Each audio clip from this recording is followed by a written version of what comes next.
Decentralized applications, or Dapps, open up the features and services of the blockchain to the whole world for review, interaction, and enjoyment. Dapp gives access to people, applications, and systems not necessarily known to each other to transact peer-to-peer. Dapp is an end-to-end application on a blockchain.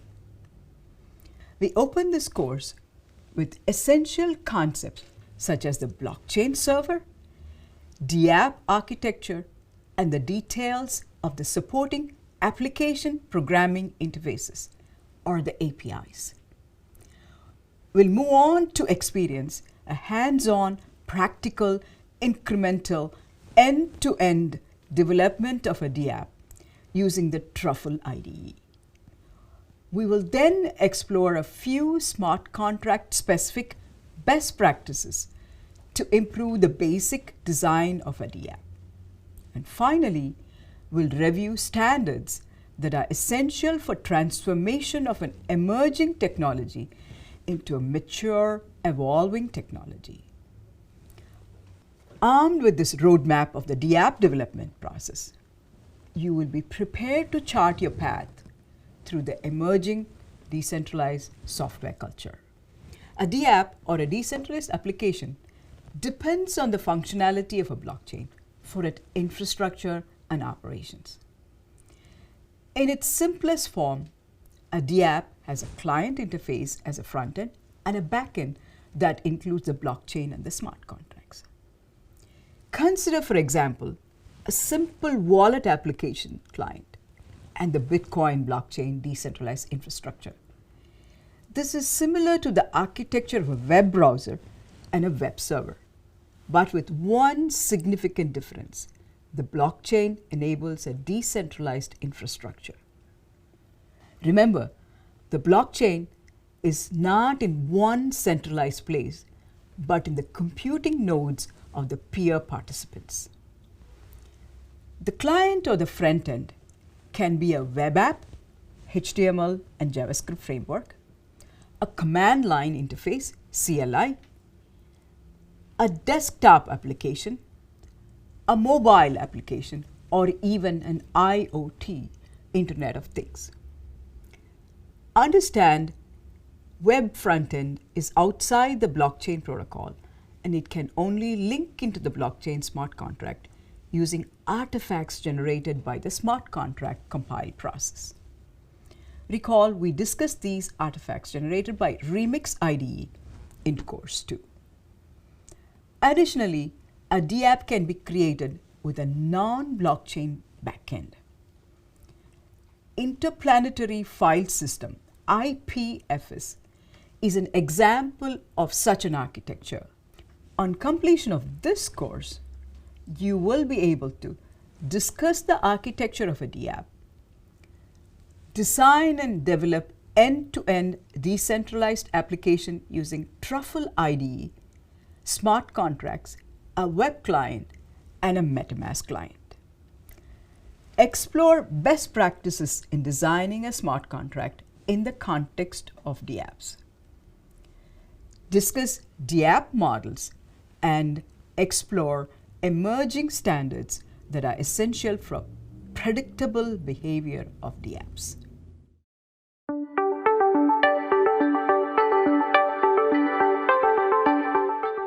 On completion of this module, you will be able to explain the architecture of the Ethereum blockchain server and explain the high-level architecture of a Dapp. This is a high-level view of the Dapp stack. It has a peer-to-peer network on which the blockchain operates. The node of a blockchain hosts the EVM, and the smart contract runs on the EVM. The user interfaces of the Dapp runs on top of this layer. They use the smart contract for their logic. Next, we'll dig deeper into the architecture of the blockchain-based Dapp using the actual commands that are used to create the architectural components of a Dapp. It is important that you have mastered the basic concepts from course 1 and course 2 and have some basic knowledge of command line interface to get most out of this course. We've been looking at bits and pieces of blockchain infrastructure in the last two courses. Now it's time to put them together and have a grand view of the whole structure. We are going to coin the term blockchain server for representing the infrastructure and the functionality the blockchain provides. This nomenclature is drawn from the similarity in a web server, web apps, mobile server, mobile client apps, database server, database clients, etc. So the term blockchain server for all the functionality it provides. Blockchain server, Dapps.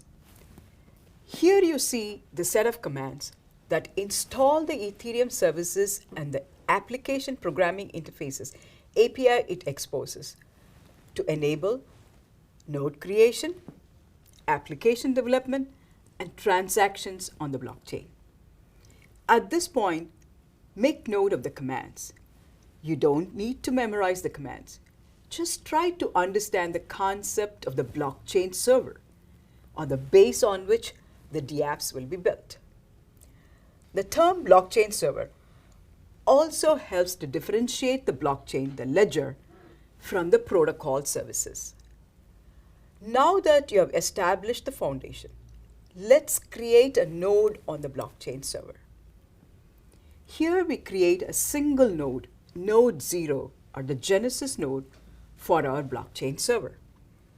The network ID for our blockchain server is 15, as you can observe in the third command line.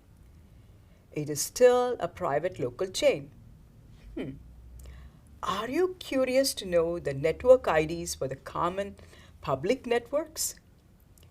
The network ID for the Ethereum main network, including Metropolis, is 1. Robston, the public cross-client Ethereum testnet, is 3. Rinkeby network ID is 4. And there is even a music coin, the music blockchain, with network ID 7762959. When you deploy a public blockchain, you should be aware of the network IDs of other public nets. Also, when you're in a private environment, you should be aware of the other network IDs in use, if there are any. Think about the highway structure in the US.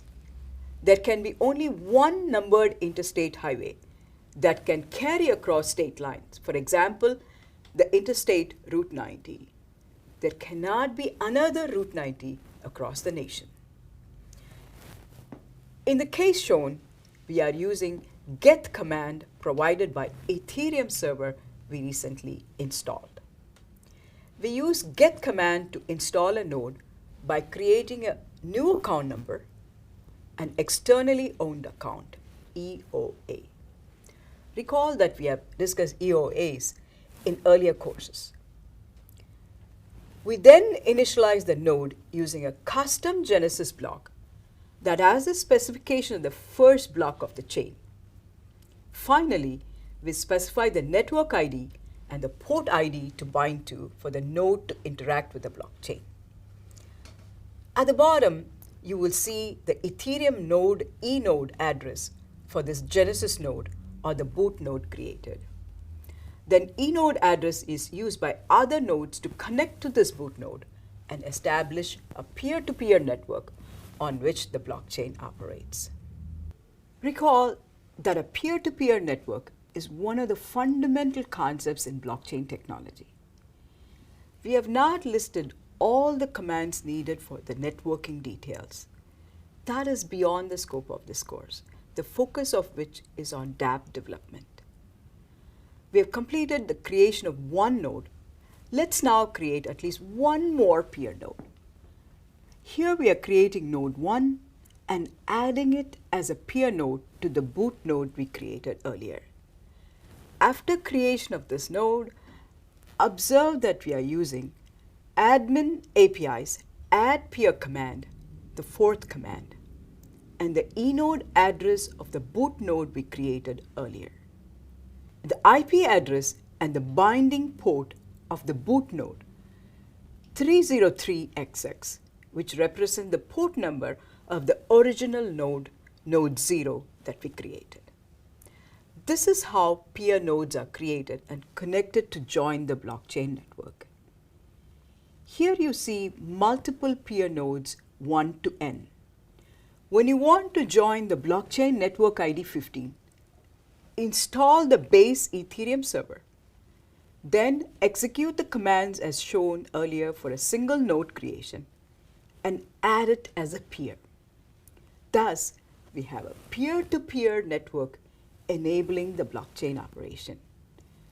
Recall Course 1's project that used the same techniques, but the commands were hidden from you. There are alternative methods to create the blockchain network, and we have shown just one approach. Summarizing, we have established the notion of blockchain server as the foundation for a Dapp. We have demonstrated how to install the blockchain server and establish a peer-to-peer network of nodes.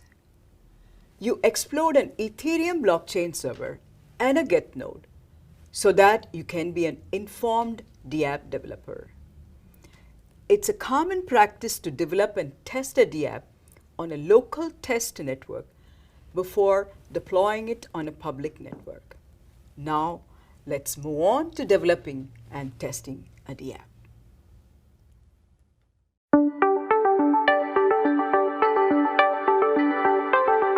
On completion of this lesson, you will be able to explain the architecture of a Dapp, explain at high level the access from web client to the blockchain server.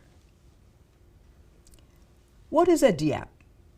A Dapp, or decentralized application, solves a problem that requires blockchain services and blockchain infrastructure for realizing its purpose.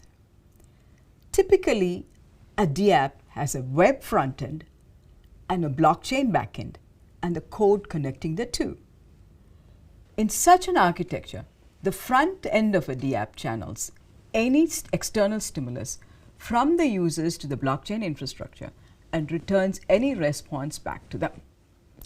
It initiates transactions to invoke functions on the smart contract that in turn records the transactions and state transition and receipts on the blockchain. The front end of a Dapp can be as simple as a command line interface. It can also be a sophisticated web app or an easy-to-use mobile app. The front-end development may involve development of a web client with a HTML, JavaScript, and CSS and other web assets, or web app frameworks such as Express. Here the blockchain server is the e-node and the underlying infrastructure, and the front end is a web client with embedded web3.js script communicating using JSON over RPC pipeline. Recall from course 2 that Web3 deploy script is an important artifact generated by the remix compile process. We will use a simple web app as a front end for the Dapps we develop in this course. If you are programmatically assembling the Dapp without the help of any development environment, you will copy the Web3 deploy script into your web app, say in the HTML JavaScript file as a script. Deploy the smart contract using the functions in the script and invoke the smart contract function using the functions in the script and the ABI and the smart contract address. At this time, if you are a programmer, you can review the Web3 deploy script generated in the Remix IDE. Don't worry, we plan to use an IDE to simplify the development of a Dapp later on in the module 2 of this course. Thus far, we covered the foundational concepts of a Dapp. Now, for the first time, we are looking at the architecture of a Dapp. Here is a simple Dapp architecture with the nodes that we created earlier with get command and Ethereum blockchain server and the network. Once the nodes have been initialized on the same network, you can send transaction using the command line interface. Also, you should be able to deploy a smart contract from the command line. Be aware that these commands may have lengthy payloads and parameters that may span multiple lines. Moreover, command line interface may not be familiar to a non-programmer or a user of a Dapp. So, we will use a simple but intuitive web interface as the front end to the blockchain Dapp we are planning to develop. Here is an updated architecture for a Dapp. We have multiple full nodes with only 3 of them, node 1, node 2, node n shown. Get command is used to expose RPC port 8544 using the command say get --rpc --rpc port 8544. From the web client, the functions including smart contract deploy and invoke functions are facilitated through web3.js module. To summarize, we explored the installation of an Ethereum blockchain server, a single node, and a network of peer-to-peer nodes. We also examined 2 alternatives for the Dapp architecture, one with command line client and the other with a web client. In the next lesson, we'll explore some support APIs for developing a Dapp.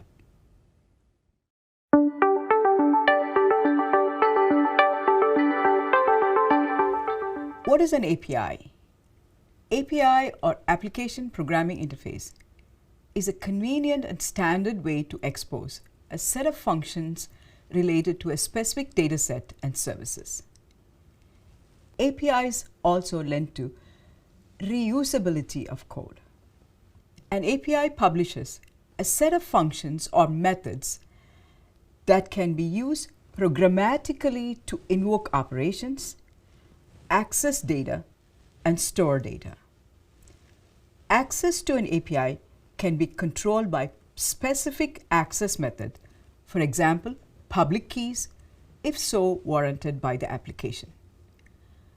On completion of this lesson, you will be able to list the Ethereum APIs that facilitate Dapp development, explain the functions and usage details of the various APIs. 2 well-known examples of APIs outside Ethereum blockchain are the Twitter API to access tweets that can be filtered by query terms, Google Map APIs that allow for applications to embed the map features such as geolocation in their own applications, leveraging and reusing the power of Google Map API. Why are APIs important? Blockchain server and node provide the blockchain functionality and data structures. How do applications call the functions of a blockchain? Invoke them. How do they use them for accomplishing tasks of an application? We need a well-defined standard approach to get things done for a Dapp. The answer is in the APIs. In our case, the specific APIs expose the services of the blockchain server using standard functions.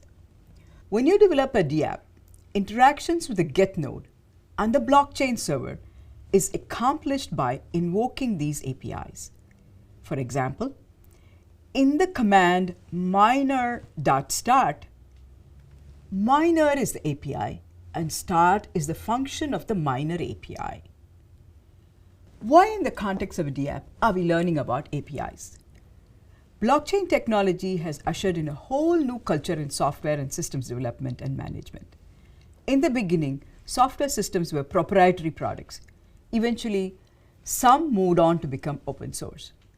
With blockchain technology, developers are not only contributors to software, many of them help run the network by standing up nodes, supporting mining, etc. More importantly, developers also propose and vote on improvements and changes to the blockchain protocol. Thus, we want you to be more than developers. You can be contributors. You can be committers to code. You can help with the governance and help shape the protocol. This is the technology culture underlying the blockchain revolution. To enable you to be informed developers in this context, you need a basic knowledge of the APIs and the inner workings. Ethereum APIs. So what are the APIs Ethereum provides? There are two major categories of APIs. The first one is the management APIs that includes admin, debug, miner, personal, and text pool. They support methods for management of the get node. The second one is the Web3 API. Web3, ETH, and Net. They support methods for development of Dapps. Next, we'll examine each of the APIs in detail. Admin. The admin API allows you to use functions to work with your Get instance, including network peer and the RPC endpoint management. Examples: admin.addPeer, admin.nodeinfo. In this case, admin is the API, and addPeer and nodeinfo are functions of the admin API. You can observe that admin supports functions for management of the node. Debug API. Example: debug.dumpBlock16. This will display the block header details of block 16. You can observe that the debug API provides you the ability to peek into the blockchain, study it, and debug any issues by looking at the block. Miner API. The miner API allows you to control the node's mining operation and set various mining specific settings. Very easy to understand. Example: miner.start, miner.stop are sample functions that will start and stop the miner. You can also say miner.start 6, where 6 parallel threads are assigned to the mining operation. Personal API deals with the creation and management of accounts within a node. It also manages private keys in the key store. That's why it is called Personal API. Example: personal.newAccount will create a new account within a node. TX Pool API. The TX Pool or Transaction Pool API gives you access to several non-standard RPC methods to inspect the contents of the transaction pool containing all the currently pending transactions, as well as those queued for future processing. Example: txpool.inspect lists you all the pending transactions for you to peruse and collect for building a block of transactions. So far, we looked at the management APIs of Ethereum. Now on to the Web3 APIs. Web3.js library, when included in the Dapp, lets you use Web3 object provided by the Web3.js library and all its objects. It also lets you communicate with a local node through the RPC port. It also provides access to the ETH object and its function via web3.eth and net object via web3.net and their respective function. You can also access other management APIs to the Web3 object. There is also a Whisper API, web3.ssh. It is used for secure gossiping and enables the Whisper protocol. Web3 is a JavaScript library that's specifically designed for use with web client of Ethereum Dapps. It's a portal through which all the underlying operations of the Ethereum node and the blockchain server can be invoked. For example, a smart contract deployment, and smart contract function invocation. You will use Web3 in the development of a front end of the Dapp and for interacting with the blockchain. Now that we know the APIs, here is a simple architecture of a Dapp. It comprises multiple full nodes with only 3 of them, node 1, 2, and n. You can also see all the APIs discussed. Get command is used to expose the RPC port as well as the APIs. So far, we discussed the architecture and API details. When a web request is initiated by a user, and if it's a regular web app request, it is directed to the HTTP endpoint, say port 8080, and to the web server to be executed. For a Dapp, the GET client has to expose an RPC endpoint using RPC port command. A Web3 object is instantiated in the web page script.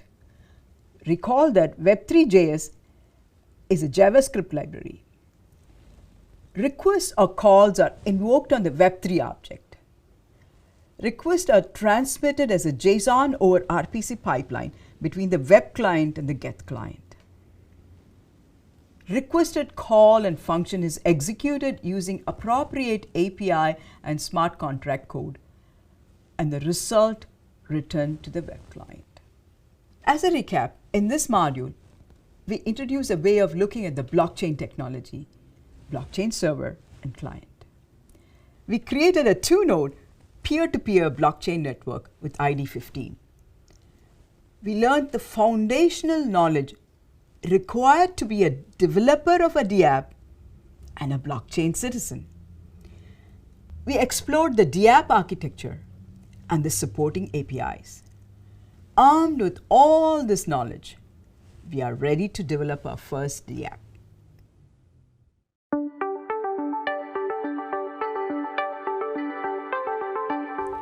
In the last module, we talked about foundational concepts of a Dapp. Now we are ready to develop an end-to-end decentralized application. Truffle is a one-stop IDE that provides everything from an initial application template to a local blockchain for testing the completed Dapp. Similar to how we used Remix IDE for testing a smart contract, we'll use the Truffle IDE environment for assembling various components of a Dapp. Upon completion of this module, you will be able to work with Truffle IDE for Dapp development, explore the Dapp development process by creating a smart contract and an end-to-end Dapp, illustrate test-driven development that is especially critical for smart contracts. Additionally, you will be able to interact on the front end of the blockchain server through a local blockchain and injected Web3 environment, MetaMask.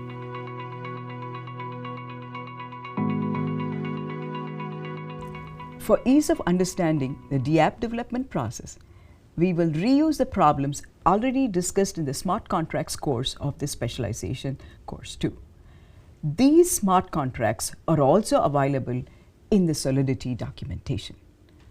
On completion of this lesson, you will be able to present a Dapp problem definition, outline an approach to solve the problem, design a high-level solution using smart contracts, and identify components of the Truffle IDE. We have chosen to discuss the problem specified in the smart contract, voting.sol or ballot.sol of the Solidity documentation. It represents the universal problem of choosing a winner or a leader using the democratic process of voting. It represents a wide variety of scenarios, from reviews of a product and its purchase based on the good reviews it received, also for passing a law or a budget in a governing body.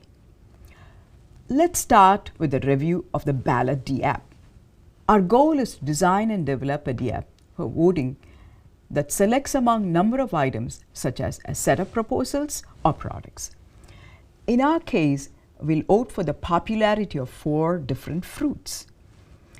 As a reminder from our previous lessons, the chairperson organizes the voting. Voters are identified by their account addresses. Here is the logic or the rules to implement. only the chairperson can register other voters. A voter can be registered only once. Only registered voters can vote. Voters can vote only once. There is no write-in, that is, voters can vote only for the items presented. And the chairperson's vote has double the weightage of the regular voter. To maintain the focus solely on the process of Dapp development, will not handle the time elements or stages of the balloting. At this time, we'll talk about the 4 steps that make up the design process. We'll represent the main logic of the problem using the smart contract in Solidity. We'll begin with data and operations. To this, we'll add modifiers and validation checks to make sure rules specified in the problem definition are addressed. We'll design a test smart contract that will ensure all the stated requirements are met. This is like unit testing. After the successful completion of unit testing, we'll add the front-end components and test the completed Dapp. This is like integration testing. Applying the general design process just discussed to the ballot app requires 5 steps. Step 1, we'll design the ballot.sol.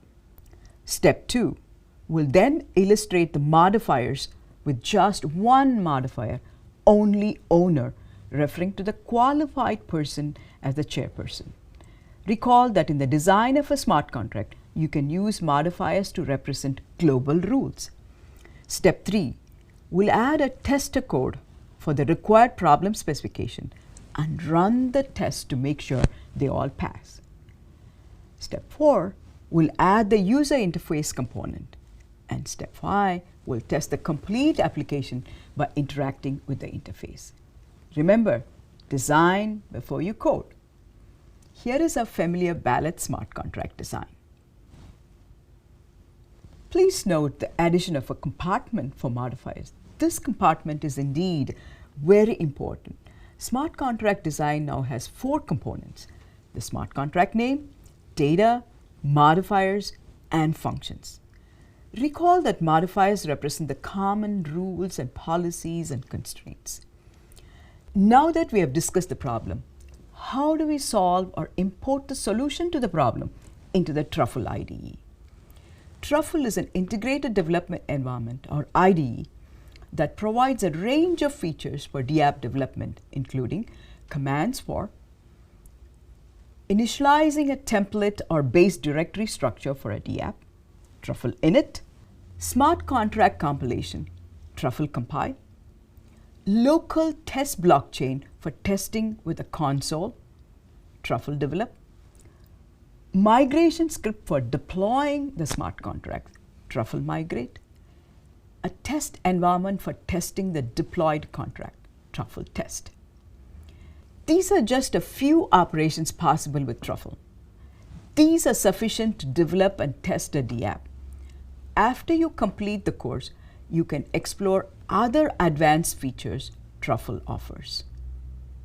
Next, we need to install a few software packages including Node.js, which will serve as your web server for the Dapp frontend, Truffle 4.0.4 and MetaMask 3.14.1 plugin for Chrome. You may have to add the MetaMask plugin from MetaMask.io to your Chrome browser. It will link to the blockchain created by Truffle to manage the accounts, acting as a bridge between the application frontend and the blockchain node that hosts the accounts. To save time and effort, we've already installed Node.js and Truffle IDE in the virtual machine image we provided in the Blockchain Basics course. You used it to complete your project in course 1. The virtual machine you downloaded has the required software pre-installed. This pre-installation and VM ensures that we are all on the same versions.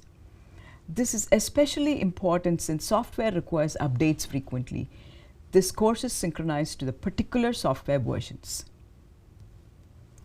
Before you start the development, please download or copy all the files and zip files needed from the course resource section. Also, it's good to refresh common Linux commands such as cd, ls, mv, make directory, and so on. We have provided a Linux command sheet to help you with this. You may also refer to Ballot1 demo in the last course.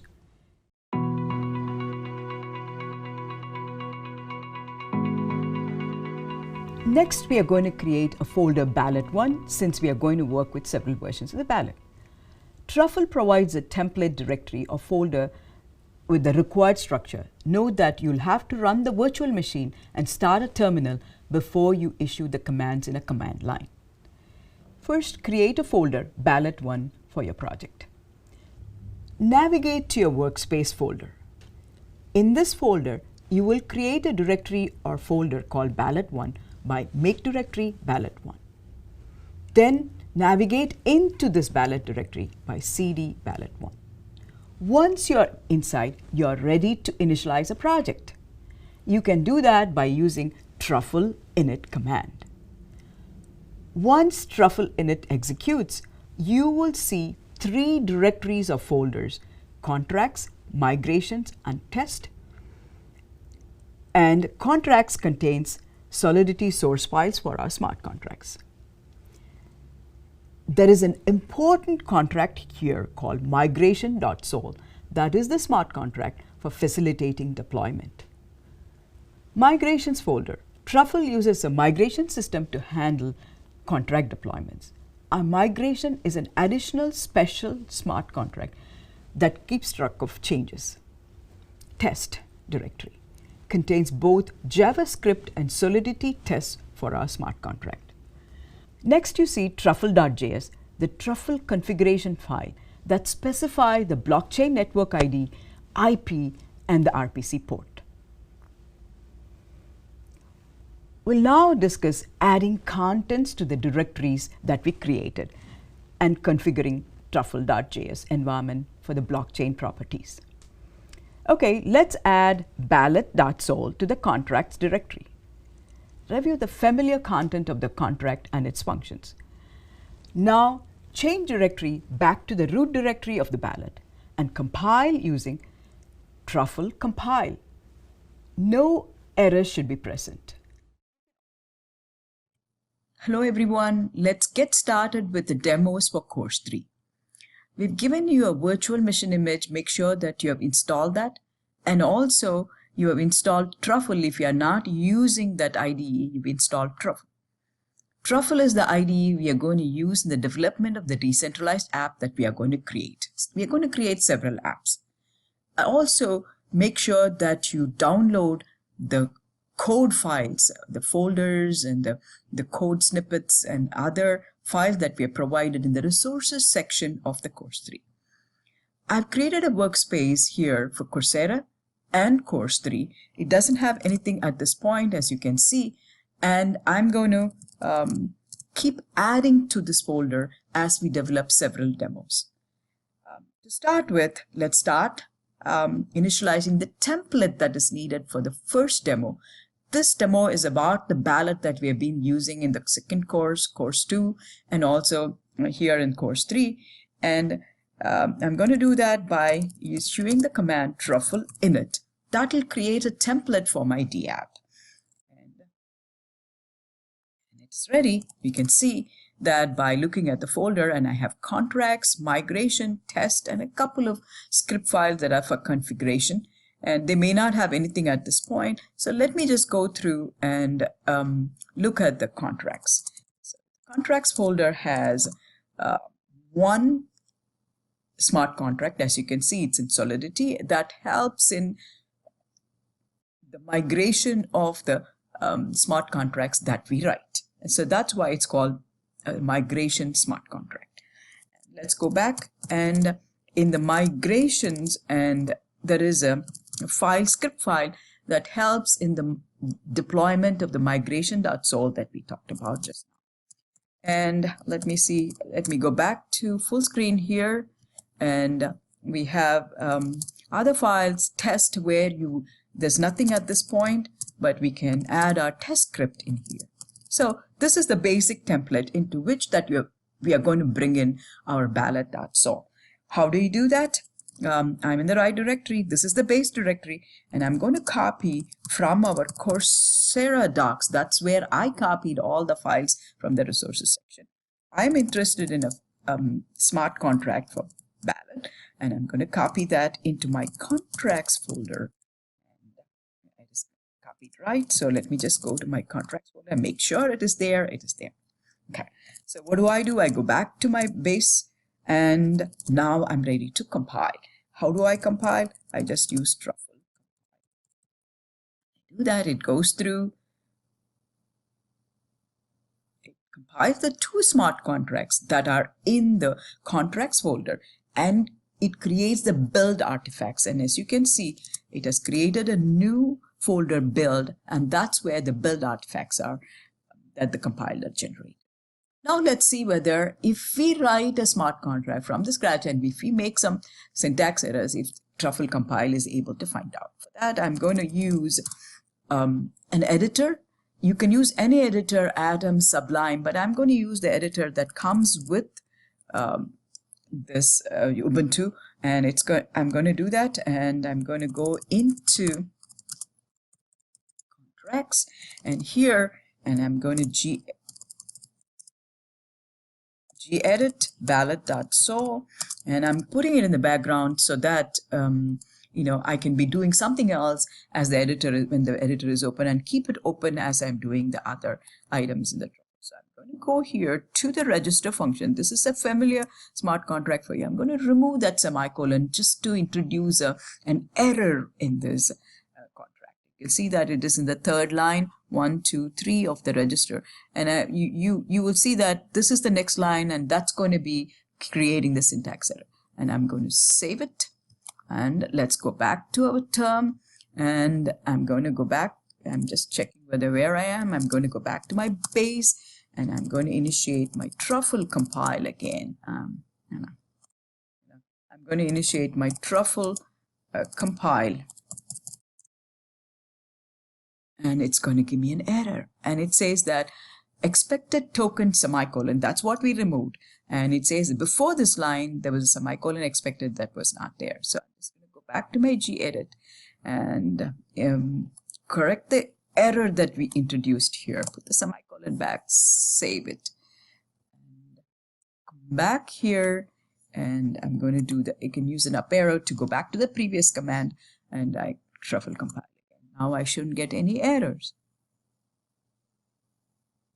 That's it. So we compiled all right. This is how you compile a smart contract in a Truffle IDE. You can also try editing the ballot.sol, remove a semicolon somewhere, and repeat the compile process. You will observe that Truffle flags syntax errors. You can go back and debug it, save it, and recompile it using Truffle compile. A better practice would be to remove any errors using a familiar remix environment introduced in the smart contracts course. Recall that remix has just-in-time compiler. That compiler can catch syntax errors as you type in the smart contract code. Now we are ready to configure the Truffle environment. To do this, replace the empty truffle.js file in the ballot home directory to the one shown here. That sets the configuration of the local blockchain you will deploy next. 9545 is the RPC port for the test chain provided by Truffle.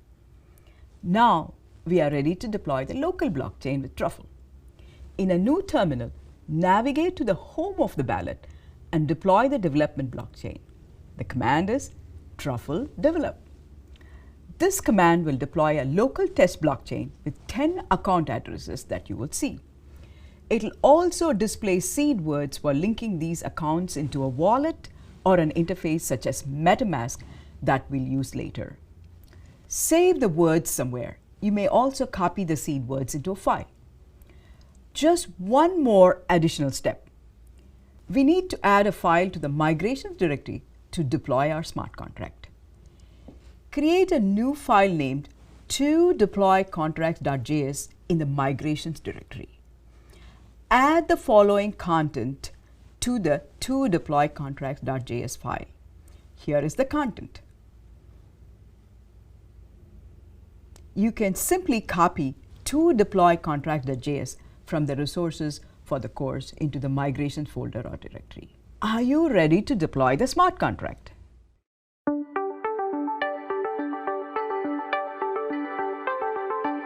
Once again, from the base directory of the ballot, issue the command truffle migrate -- reset. On execution, you will see saving successful migrations to network with the ballot contract name. Also, you will see the message saving artifacts. These are indeed artifacts that were generated by the compile process we examined in course 2. -- reset is to ensure that the new version of the smart contract is deployed, resetting the older version that you may have on the blockchain. We have successfully compiled the ballot.sol or smart contract using Truffle IDE. Now we are ready to deploy it or migrate it onto a test chain. The test chain has to be deployed first before we can deploy the smart contract on it. So let's do that. In order to do that, just observe in our folder, we have a truffle.js, that is the configuration for our test chain. It has nothing. So in order to get something into this, we're going to copy from our Coursera docs, truffle.js. We have readily provided you a configuration file. And let's look at it now. I copied it and let's look at it now. It's got some details about what the host IP is and what the port number through which it's going to connect to the web application and the network ID and so on.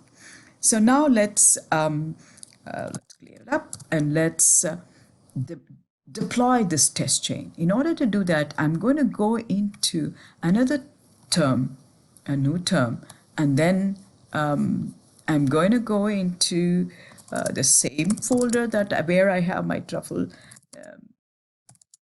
JS, and you can see that's my base directory. And here I'm going to do truffle develop, and that will deploy a test chain for me with 10 accounts and addresses, as you can see, account 0 to account 9, and also the private keys for those. Private keys are 256 bits, and the addresses are, we know from our course 1, that are 160 bits.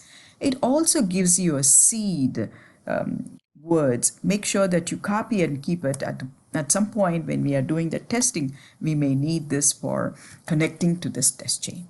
So our chain is ready. Now we are ready to migrate or deploy our compiled smart contract into this. In order to deploy it, we need one more file, and I'm going to copy that file to Coursera docs again to deploy. This is a file that goes into migrations folder, and it will help us deploy our contracts into. So let's see what is in this file. And you can see that it says that the file to be deployed, a smart contract to be deployed, is ballot. And now let's go back, and we are now ready to deploy. So how do you deploy the smart contract? By using truffle, of course, migrate. And when I do that, I want to use -- reset every time. Remember, this is development phase, so we can overwrite the previous smart contract if we are not satisfied with the previous version of a smart contract that we deployed. This is only for development. Once you go into production, once you deploy the smart contract, you cannot change it. Here I'm resetting in any previous ballot that I might have deployed. So truffle migrate -- reset -- reset. That will deploy the compiled smart contract. You can see that this uses the network development that we created just now, and it deploys the initial migration, that is for the base migration, and then it deploys the ballot contract that we compiled. And it is also saving the artifact that we'll use later on as we connect it to the web. Congratulations! You have deployed your ballot smart contract on the test blockchain that Truffle provided. The truffle develop command that you executed earlier on a different terminal opened up a console for you. What can you do with the Truffle console? The console provides a command line interface to the accounts created on the test chain and also to the management APIs we discussed earlier in Module 1. Here are a few commands to transfer ethers between accounts, illustrating the power of the command line. We are also testing the Truffle test chain by sending a transaction from one account to another and checking the balance of the sender. In summary, in this lesson, we introduced the ballot problem to illustrate the Dapp development process on Truffle. We introduced the Truffle IDE commands. Remember, Truffle is already pre-installed on the VM from Course 1. We also discussed the directory structure for a Dapp developed on Truffle IDE. We concluded with the development and deployment of a smart contract. In the next lesson, we learn to test this smart contract.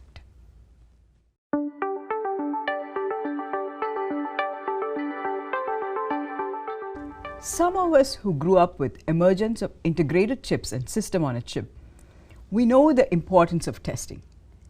Testing is an essential phase of hardware development. Once a chip is mass-produced, it's impossible to go and fix bugs. The design is hard-coded.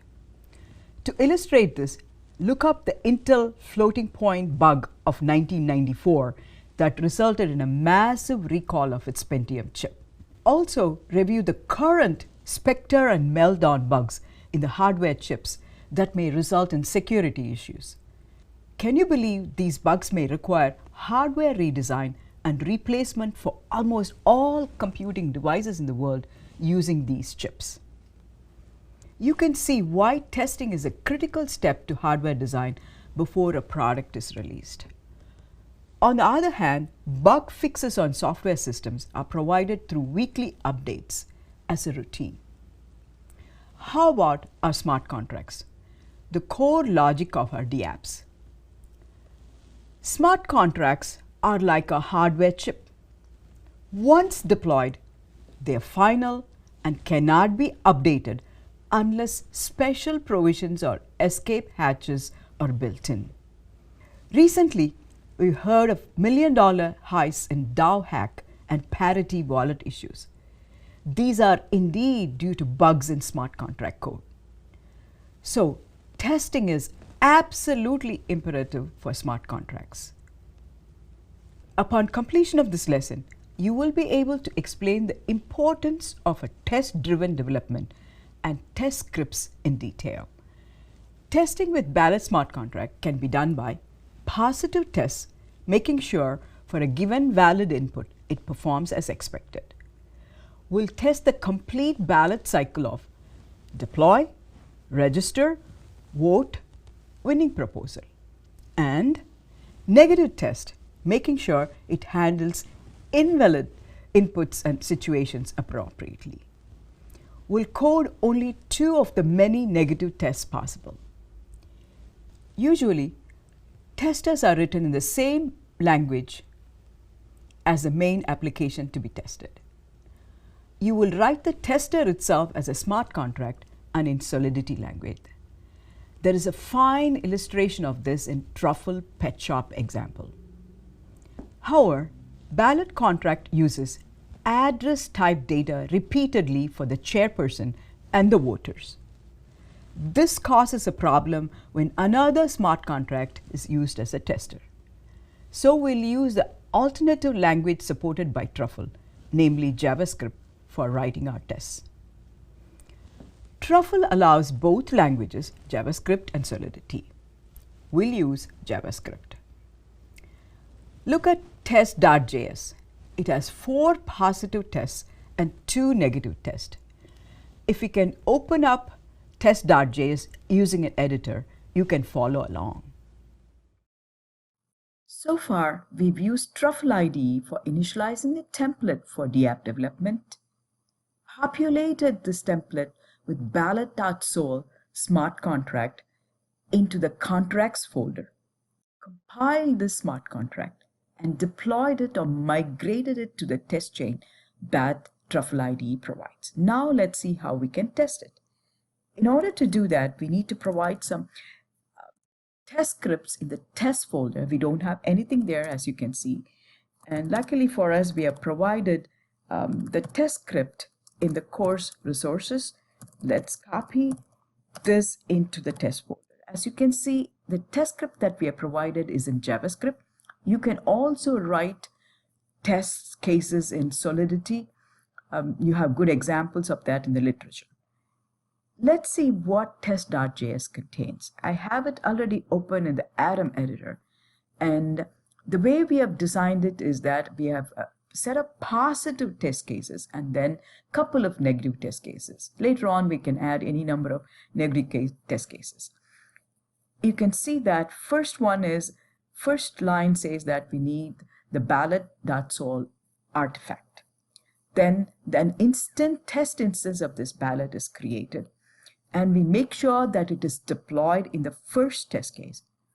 In the second test case, we want to make sure that good user registrations are going through.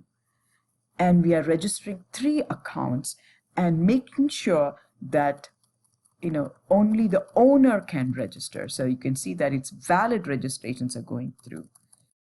And the third function is valid voting is going through. And the fourth function is choosing the right winner. So the first 4 cases are completely testing the pipeline or the process of deploying, registering, voting, and winning forms.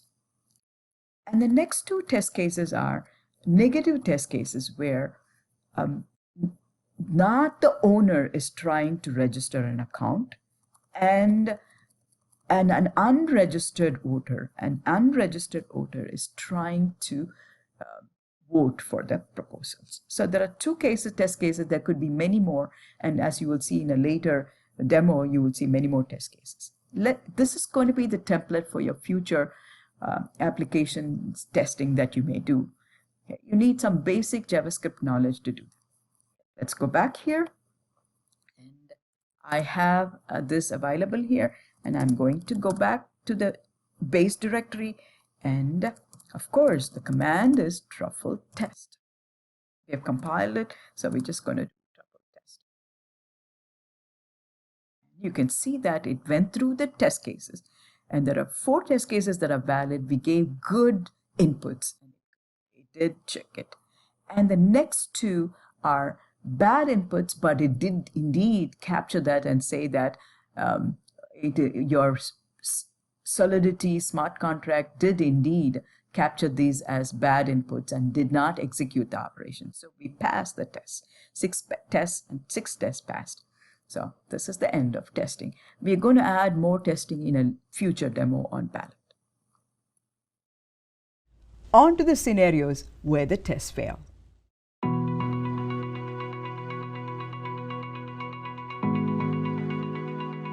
Now edit the ballot sol in the contracts folder.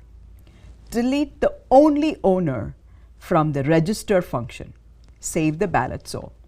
You can use gedit editor or any other editor like Atom that is familiar to you. Navigate back to the base directory and issue the commands truffle compile, truffle migrate -- reset. In this instance, reset is very important because we are overwriting the previous version of the smart contract, and reset takes care of that. Then on to test, truffle test. You will note one of the negative test case failed.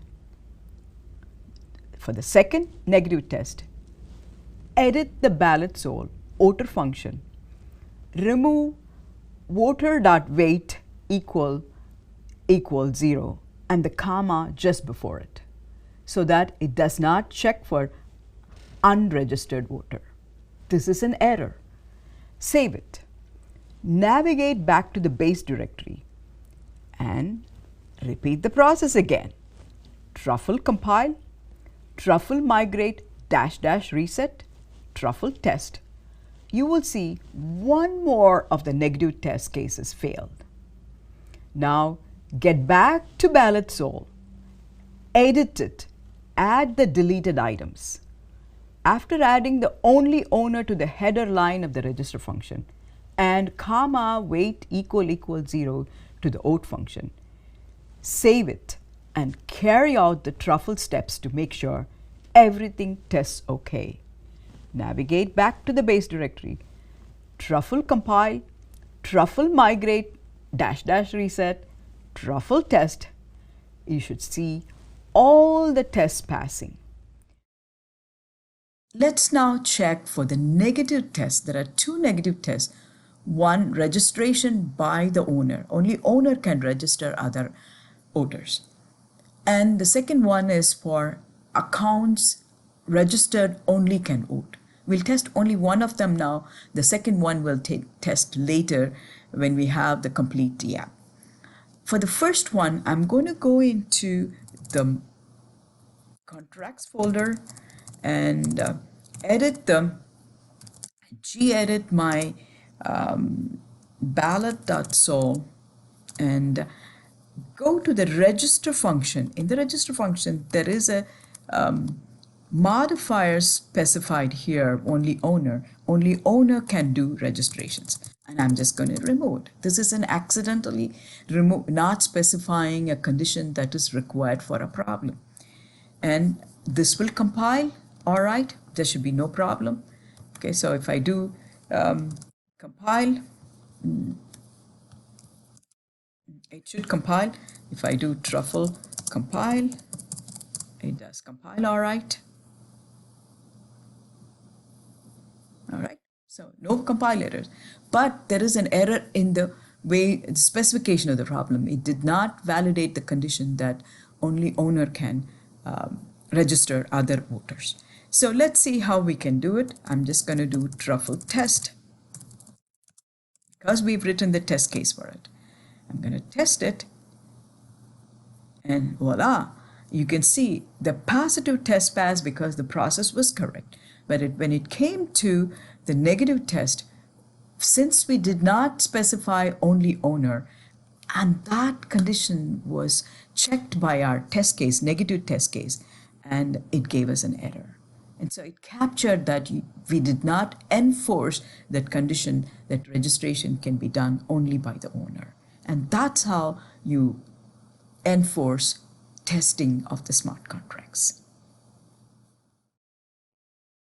Can you see how easy the development and testing process is with Truffle? Truffle compile, Truffle migrate, Truffle test, and some edits in between. By now, you should be pretty familiar with the steps to develop a Dapp. You can always use the test.js that we have provided as a model for writing your tests, even if you're not an expert in JavaScript.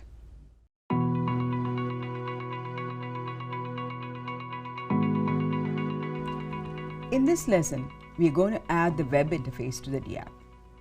In order to follow along, we have created a pre-filled ballot Dapp. You can copy this into your workspace and work along. There is a zip file in the resources called ballot2.zip.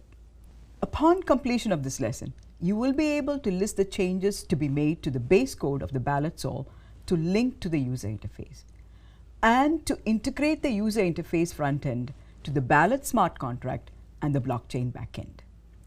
In order to accomplish this, copy ballot2.zip into your workspace. Unzip the ballot2.zip. Note the directory structure that appears. This may be the base structure needed for any Dapp project. Note there are few more files and directories than previously outlined.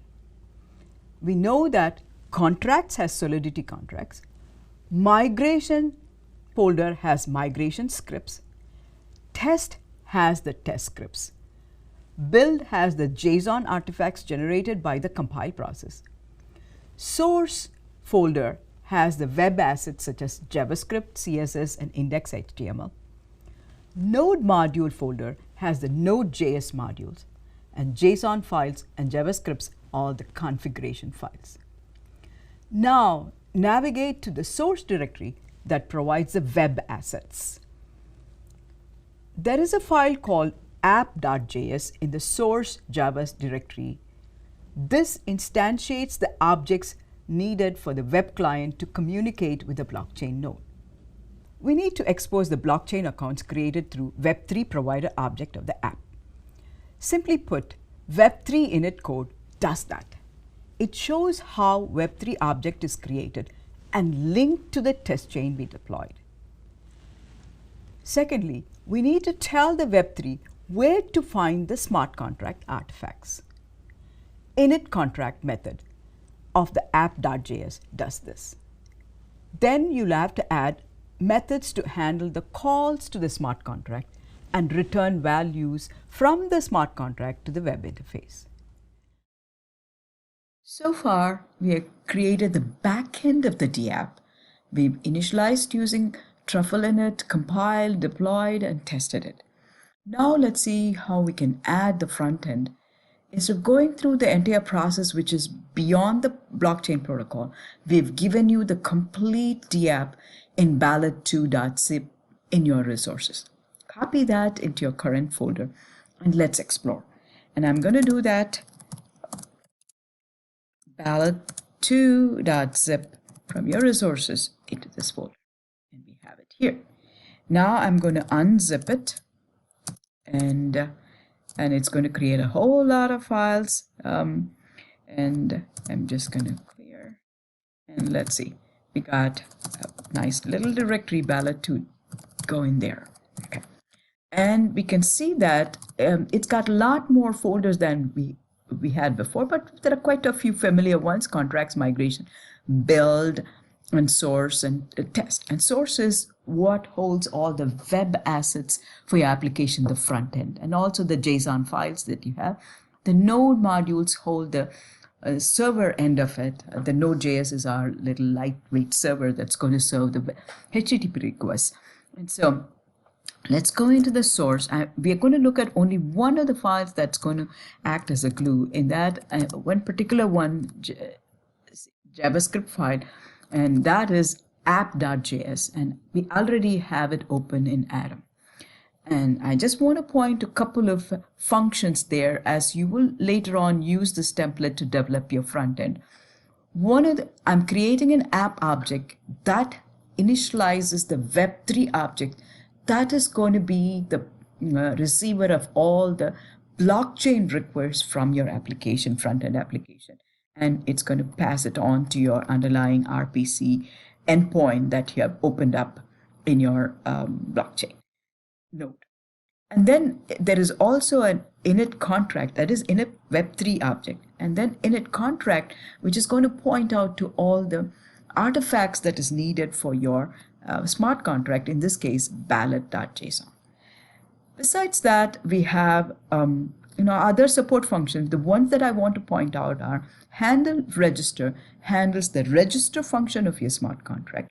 Handle vote, that's a glue for your vote function of your smart contract. And handle winner, that is a function that handles the winning proposals function of your smart contract. So you can use this as a template for developing your front end, and this is an important file that acts as a glue between the pipeline between your underlying smart contract and the front end web interface. Now let's go back, and I'm going to go to the base folder, and we've come too far inside, and this is my base folder, and because I see contracts and build in it, I'm just going to be compiling this. If I can compile, I can deploy, I can do all that in one command, truffle test. But anyway, I'll go through the process of compiling.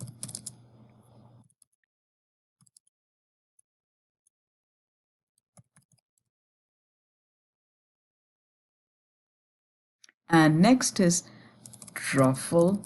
Let's test it. Okay. And we've added a few more test cases, and you can see all the test cases passed, 10 test cases. You can go and explore test.js to understand more about the test cases. And then I'm going to do truffle migrate. This is very, very important you say reset, because we did test a couple of ballots before this, and so we want to override this with a newer version of it. And so I'm going to be deploying a newer version. I don't know whether we made any changes, but still, anyway, we've deployed a newer version of it. And finally, I'll have to run light server, and I'm going to do that. Run. This is for the web page that we are going to run. npm run a development server. Run dev, and that will open up a web endpoint where which is going to display all our web assets. We have 3 handle functions corresponding to the 3 functions of the ballot smart contract.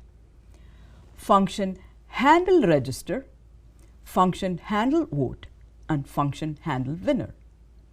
There are other support or utility methods or functions that are beyond the blockchain protocol. These are the user interface designer's responsibility. However, we provide these functions for completion. Please review these. Let's navigate back to the ballot base directory. In order to create a web interface, minimally, you'll need an index.html file. We've also added other web assets, such as the images for the items we are voting on, fonts, and CSS style file. At this time, you have at least 2 choices. If you have the front-end development skills, you can create your own front-end, or just use the web assets given in the source directory. Review all the files.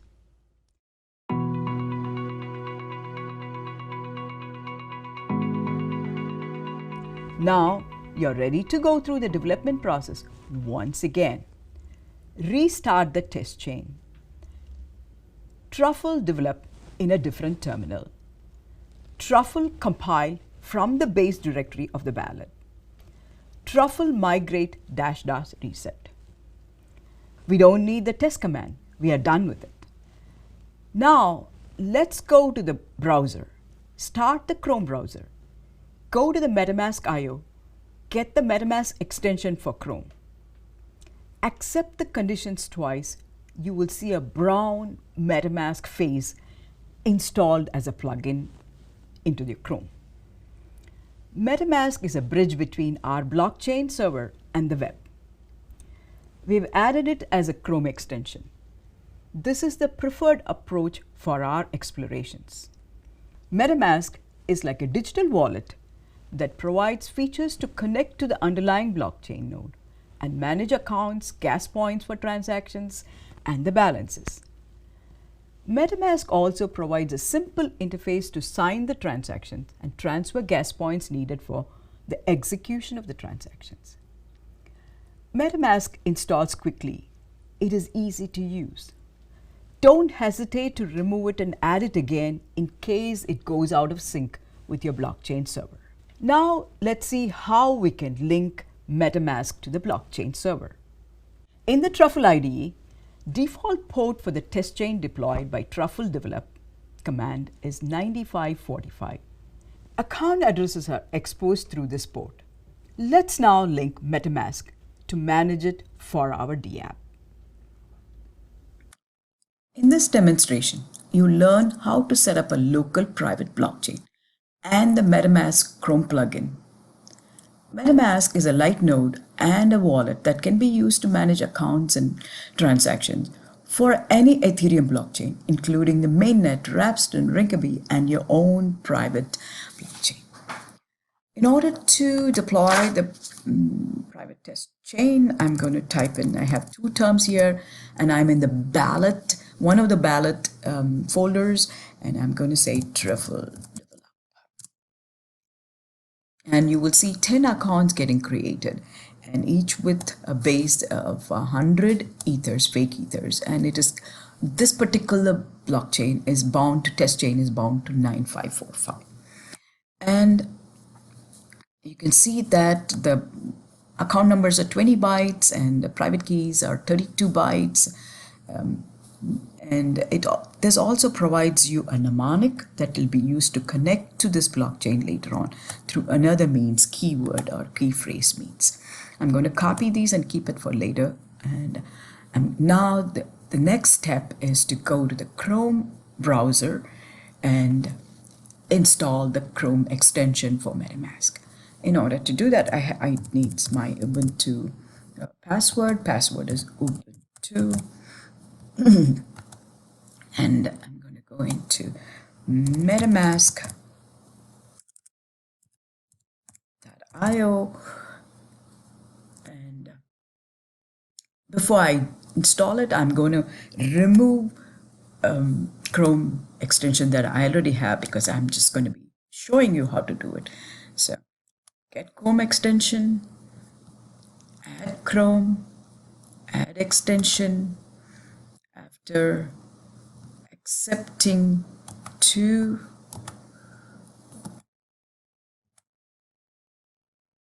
accept, and one more accept after the rules are read, terms of use are read, and now we are ready to connect it to the local blockchain.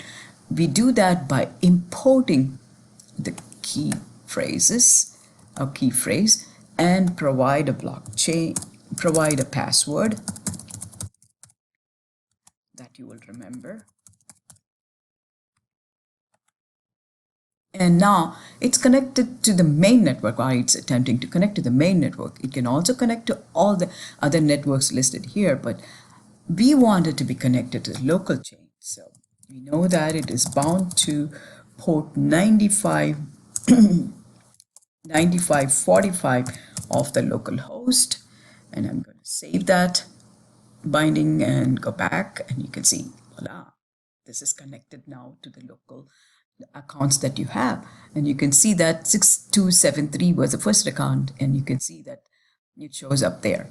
We can also connect it to other accounts I have, and I'm going to connect it to a couple more accounts in order for us to do some transaction. And I'm going to send some ethers, fake ethers, from account 3 to account 1.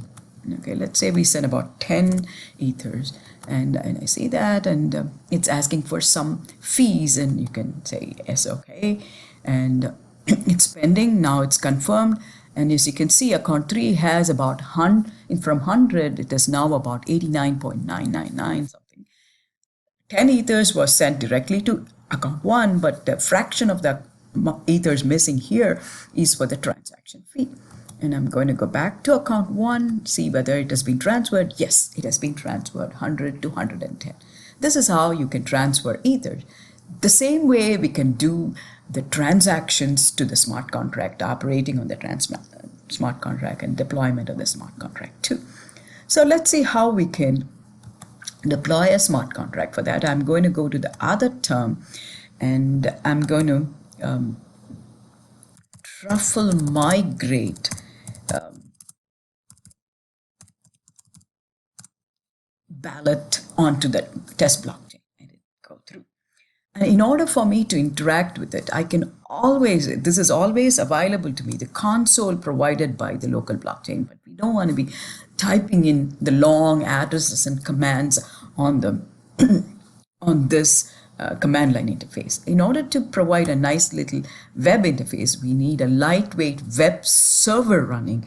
I do that by putting run. There's a development server provided along.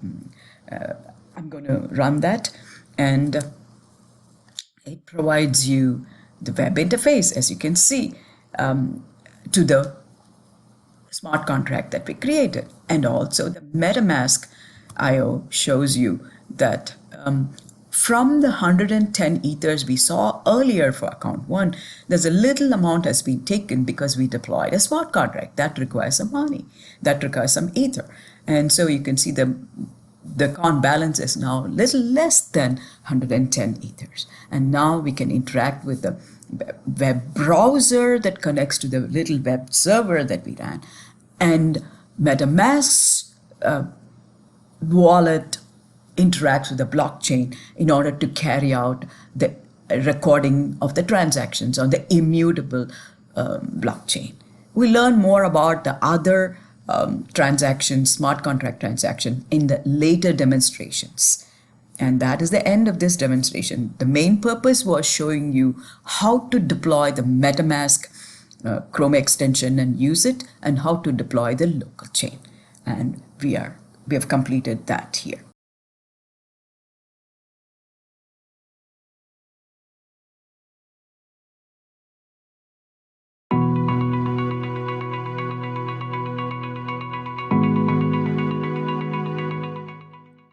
have the front end now ready, and the MetaMask is it's got all the accounts, and I have here created about 4 or 5 accounts, and I'm just going to start off by registering some of the accounts. So let's see, register that. Okay, that should go successfully. Okay, and then it'll show that it's successful. And I'm going to go to the next account. These were the support functions you found in the app.js that brought about these to the web. Okay, and that was registered successfully. And then I'm going to go into the third account, 821, and register. Remember that we are going from the owner, and 3 accounts have been registered. And let's run through one more, but this time I'm going to go to account number 2, and try to register. Let's see what happens. And you can see there's something happening here. There's no, okay, I just say submit, and okay, I'm just going to increase that and then submit, and you will see that registration failed because it was from account number 2. Only owner can do it. Okay, so anyway, we've registered 3 of them, and let's see whether we can vote on all of them. So I'm just going to go back to 1, start voting from account 1. Account number 1 has got twice the, so let's see whether we can vote for banana. The owner is voting for the banana. That's good, and that went successfully. And the rest of them, the 3 of them, outsiders and other than the voter, are going to vote for some other, maybe Apple this time. So we vote for Apple, and it should go through fine and successfully. And let's see, we have one more, account 3, and that's also Apple, and that went through all right. And you can see the gas points and other things are indeed truly reflected and taken care of the MetaMask management. And I'm going to go to account 4, and again vote for Apple. That should go through fine. You can see the gas limit, other thing displayed. And finally, I'm just going to go to account number 5, which has not been registered, and see what happens here. It has not been registered. We do have a test case, and I'm just going to see whether it can vote. And you can see that there's no gas limit here. That means that account is unknown, and I submit, it's going to say it failed because we do have a test case holding it, making sure that it will not work. Not test case, the Solidity contract is written in such a way unregistered cannot vote. So we have voted enough, and let's see whether we can declare the winner. It should be Apple. Yes, the Apple is the winner. And that is the complete Dapp demo. In summary, we learned to set up a web frontend and tested a complete Dapp. And you observed that Truffle provides a user-friendly environment for developing and testing a Dapp. By now, Truffle commands should be quite familiar to you. Develop, init, compile, migrate, test, all with Truffle in front of them and with any parameters you may need. This module illustrated all the steps needed in developing and testing a complete Dapp. That's great. Please make sure you're able to complete the development and testing before moving on.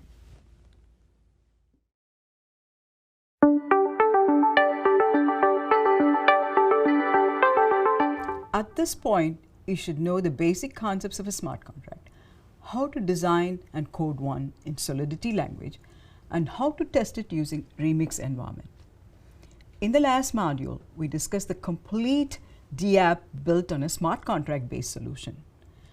This module is about making a Dapp better, more efficient, and practical with respect to the blockchain. There are improvements that help in the design of practical decentralized applications around smart contracts. We will discuss a few of the many improvements possible. Here are a few. Number 1, we need to make sure we don't save unnecessary data on the blockchain. Recall, blockchain is not a data repository. Number 2, is there a way to log the events happening on the chain?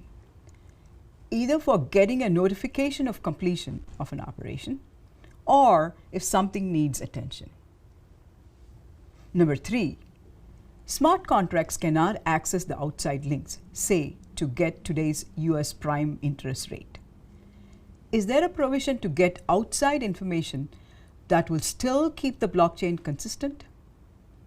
US daily interest rates are the same all over for a given date as long as you normalize the date to epoch time. Recall that epoch time is the universal time in seconds from January 1st, 1970. Then how do we solve this problem of accessing an external resource from a smart contract? We're going to address these in this module. On completion of this module, you will be able to list additional features of Solidity that make a smart contract efficient, practical, and useful. Reuse code and apply hierarchical structuring of a smart contract for specialization and generalization. Illustrate the use of events and pushing events to subscribing applications. Explain the use of smart contract named using Oracle ICE.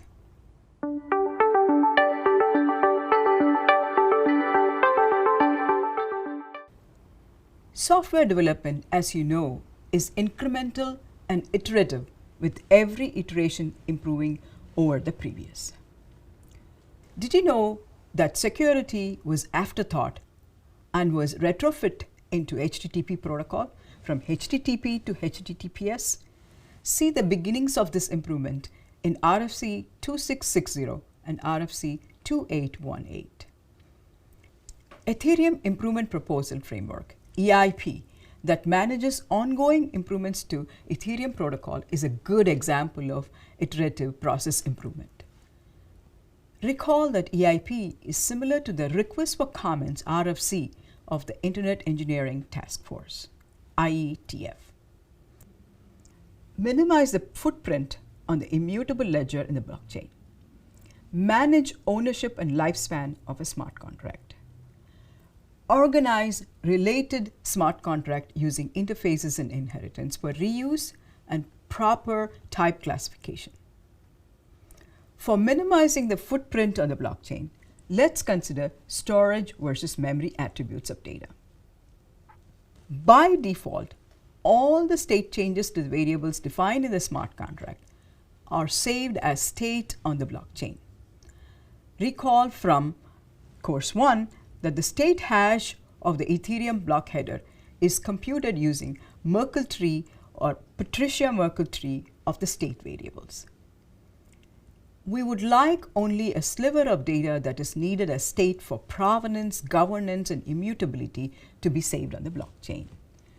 So our goal is to minimize the state or the footprint of the smart contract and lower the gas costs. One of the ways you can accomplish this is by correctly using memory and storage keywords. Memory and storage are indeed keywords in the Solidity language, and they mean the same as in your regular computing system. Memory is transient memory in RAM, and storage refers to persistent store in the permanent storage device like your hard drive. Memory is temporary and is erased between function calls. Memory is a byte array. It's cheaper to use in Ethereum. Since everything costs gas points, we have to be aware of this. Every contract is assigned a storage space, and this storage is permanent. The values in it persist between function calls. Storage is a key value store of 32 bytes each for the key and the value. All storage data is considered as state and used in the computation of state hash root of the header. Using a memory location costs few gas points, 1 to 3, whereas storage costs in the order of thousands of points, 20,000 points to set up, 5,000 points to change a value, and so on. You may wonder why we are so concerned about this memory versus storage difference. Understand that a smart contract is global and a copy of it is present in every full node. The state footprint hash is present in every block. We don't want unnecessary details on the immutable ledger. There are many ways we could manage the memory versus storage trade-off. Here we'll consider only the composite data struct and arrays. In a Solidity smart contract, struct and array are by default assigned storage instead of memory, even when they are local to functions. When a struct or array uses a parameter or a local variable in a function, declare them as memory variables. If the memory attribute were not there, temporary variable investors would have been a storage variable, wasting state variable space. Since we declared investors to be memory type, its space of 30 by 20 bytes is on the temporary memory instead of permanent storage of the smart contract. And we all know that a smart contract, once deployed, is immutable and permanent. We saved 600 bytes of storage on EVM. This space efficiency improvement is not just for one node, but for every full node on the blockchain. In the development of a smart contract in Solidity language, consider using memory variables for any transient data. Use storage variable only for something that needs to be persisted on the blockchain. Now, let's move into the second improvement we'll discuss. How to kill or delete a smart contract.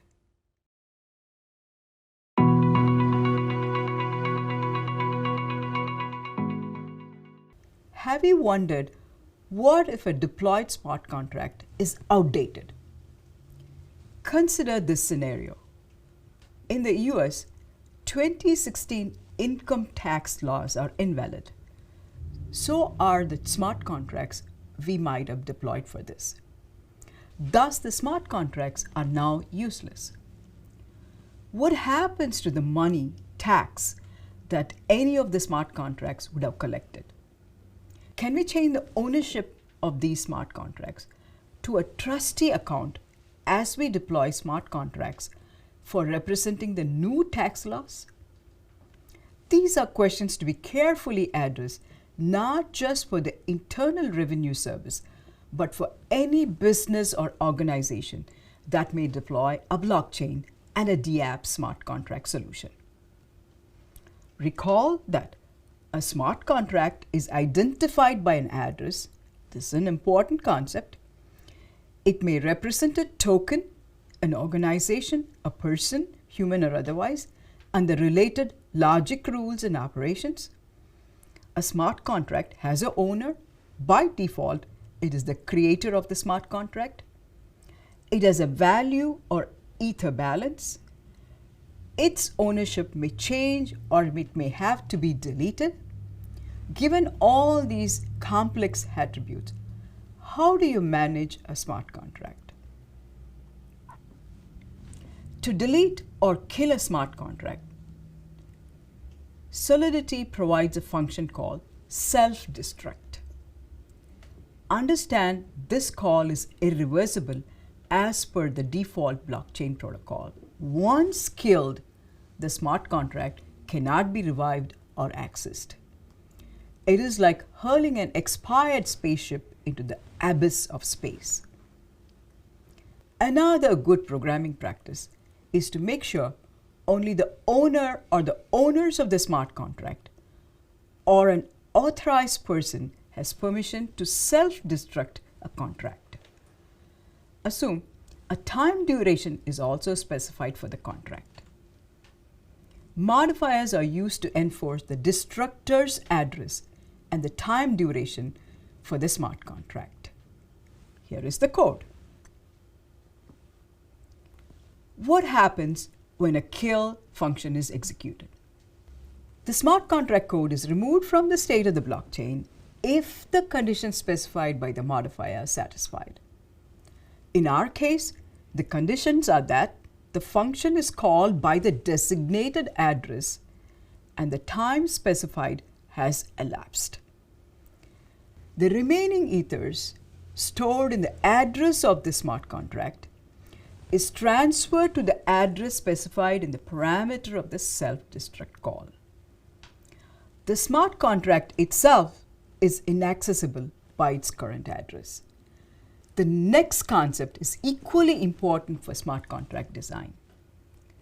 Recall that smart contract may represent an asset or a business.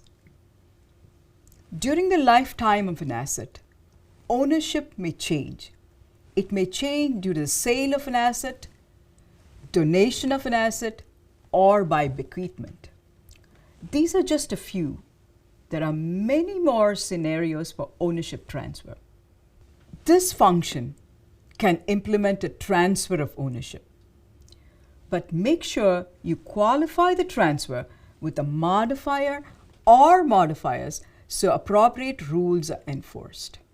From managing ownership and lifetime, we are moving into managing relationships among smart contracts. So far, we have been creating single smart contract.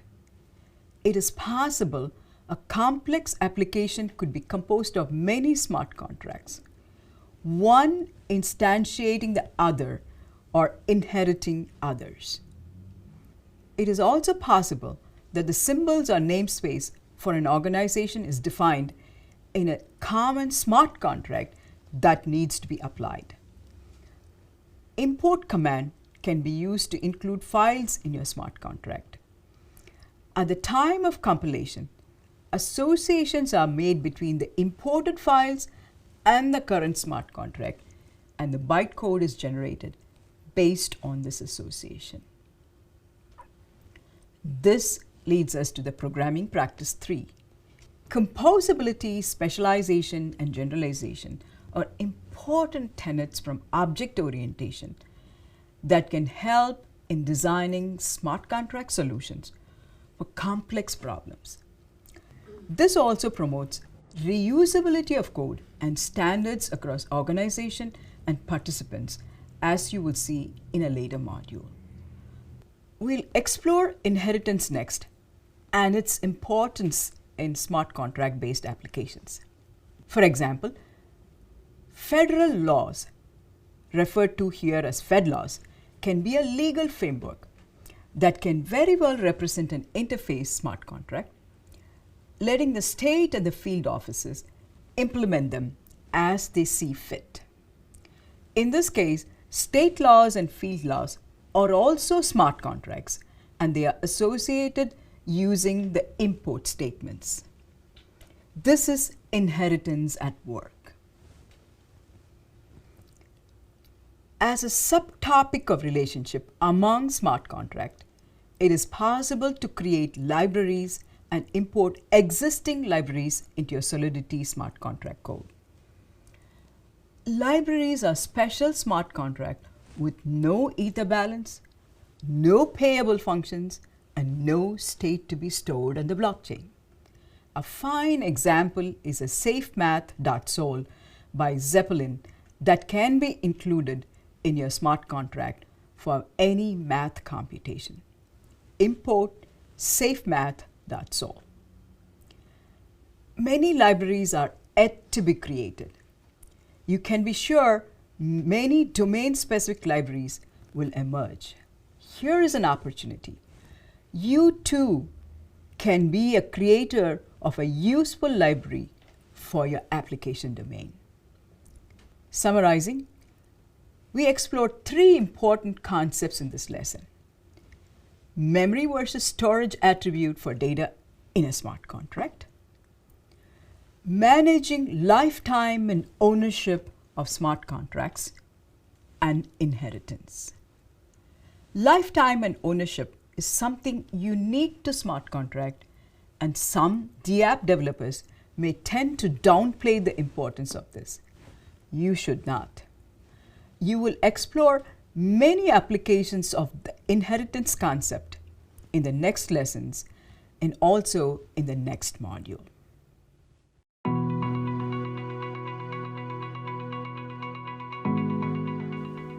Why do we need events? What purpose do they solve? Recall that we introduced events in course 2. Events are useful for pushing notification to indicate completion of a smart contract operation, say the execution of a transfer.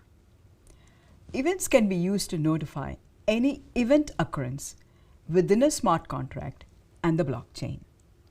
Events are useful for logging activities of a smart contract. In this role, event logging is like your printf or console log. Logs can be reviewed to audit the functioning of a smart contract. Event enables asynchronous operations between an event sender and the receiver. Event framework is an efficient alternative for polling to check if a request has been completed.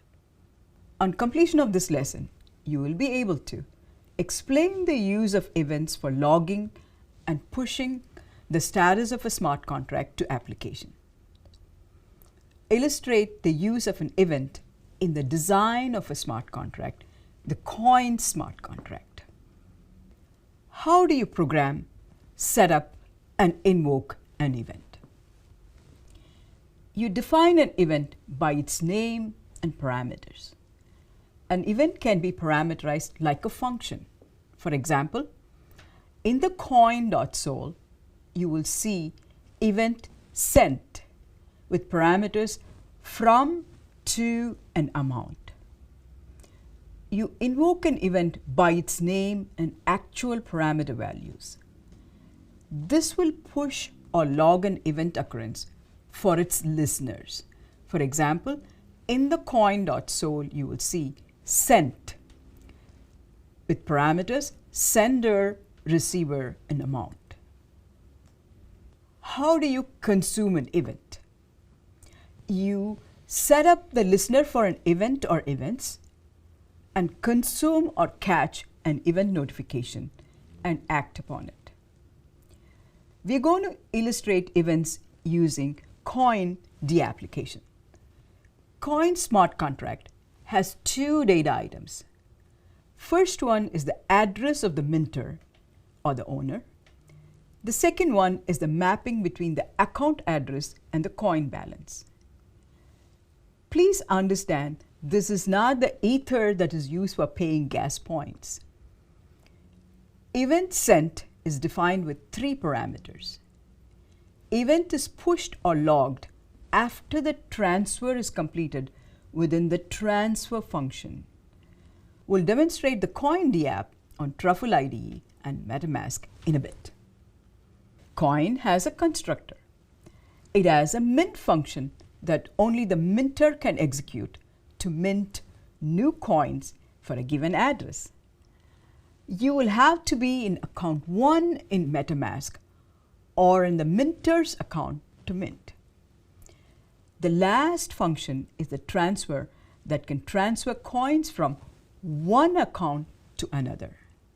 You will have to be in the sender's account in MetaMask to be able to transfer. Now, there's one more item left. How do you handle the event? There are many ways to set up the event handlers. We have chosen the approach suggested in the Truffle documentation. This involves handling it in JavaScript app.js. This approach enables you to conveniently handle the events and inject the JavaScript assets in the web to display the event notification. If you haven't already done so, now you can download coin.zip from the resources section into your workspace. Unzip coin.zip. cd into the coin directory. Truffle develop. Do this in a different terminal. Truffle compile in the current terminal. Truffle migrate -- reset. Set up your MetaMask to connect your test chain. Recall we explained it earlier. Then run the test server npm run dev. Now go to the Chrome browser where you set up the MetaMask. In the browser link, enter localhost 3000. It should open up the coin interface to the Dapp. See the events in action. By now, the Truffle Dapp development process should be pretty routine to you. Prepare the various directories, source code, and the assets. Truffle develop in a terminal and set up the MetaMask, create accounts. Truffle compile, take care of any syntax errors. Truffle migrate -- reset that deploys the smart contract, and npm run dev that deploys the lightweight web server. You're all set to interact with the user interface. In the MetaMask, make sure you have the right account. For coding the Dapp, you can apply all that you learned about Solidity in course 2. You will need some basic JavaScript and HTML UI experience to complete the front end.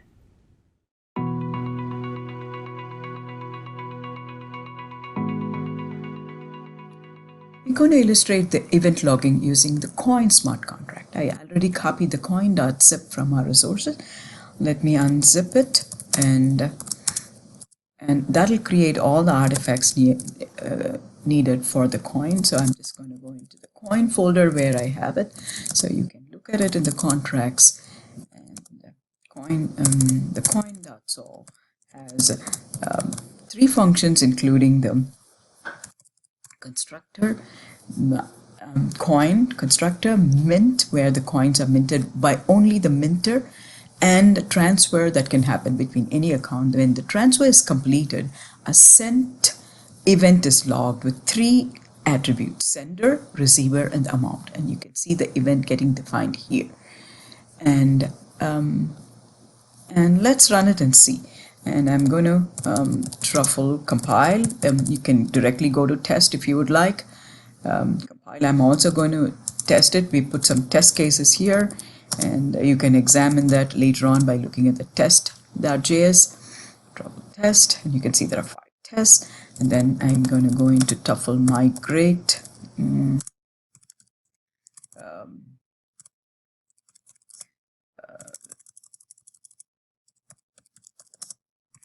Reset. Okay, that's it. Test takes care of it, but I'm just going to go through and have it done anyway. So, and at this point, I'm going to run the npm light server, and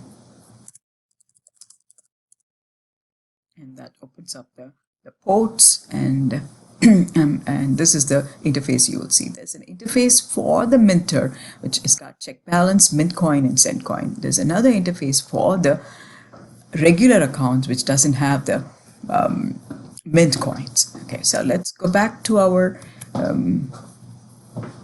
MetaMask interface and go to localhost, and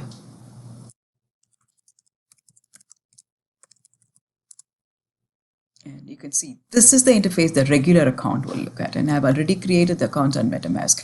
Since it's account 4, the interface has only check balance and send coin. So let's see whether we can do account 1 and account 1.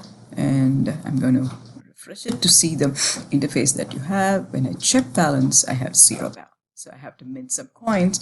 So I'm going to mint coins, and I'm going to mint for myself or the creator of the account.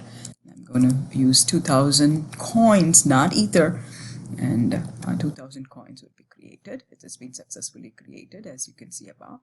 And I'm going to check the balance. Of course, let's refresh, and I'm going to check the balance, and it's 2,000. Now you can send coins to any other account. So I'm going to send some coins, maybe 600 coins to that account, and I sent it, and it's asking for account claims. You can see this is the event log. 600 coins were sent from this account, that is account 1, to the account, another account that we have.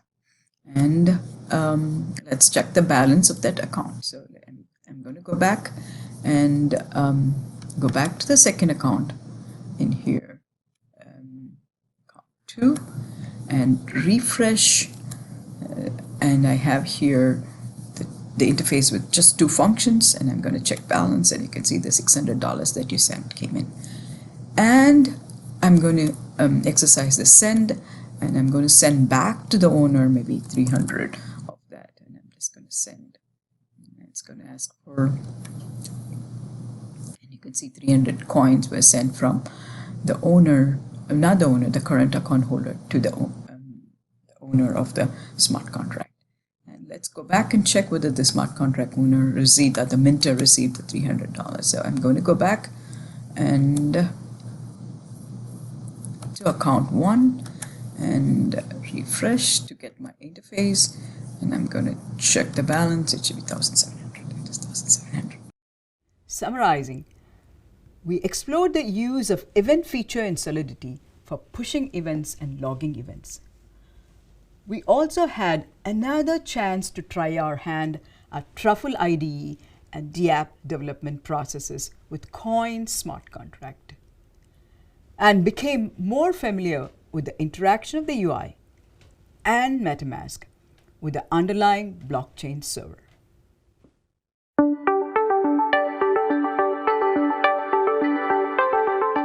Recall that smart contract operates in a sandbox. It cannot call outside function or link to an external resource. So how do you get access to an external resource? By using a special smart contract called using Oracleize. On completion of this lesson, you will be able to explain a method for accessing external resources from a smart contract and illustrate the working of the Oracleize smart contract. Why can't a smart contract access outside sources?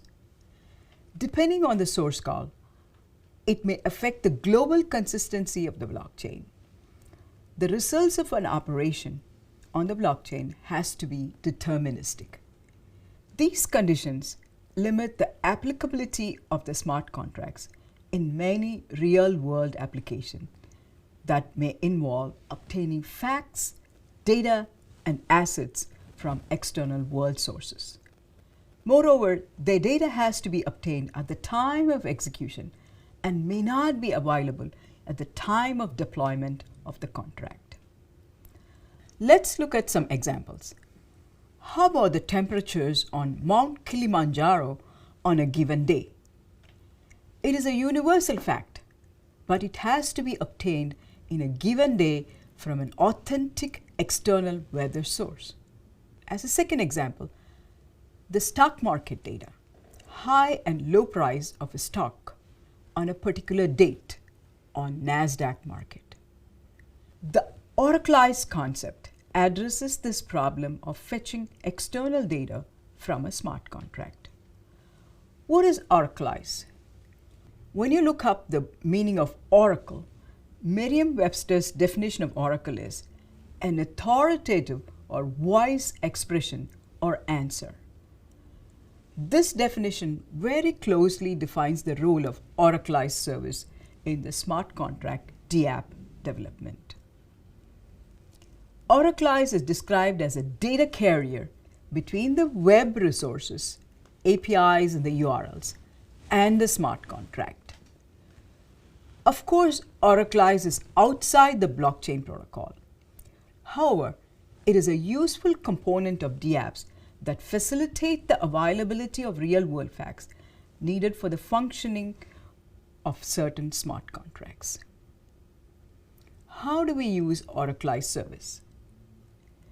Using Oracleize is a smart contract that provides minimally a query function to access external resources.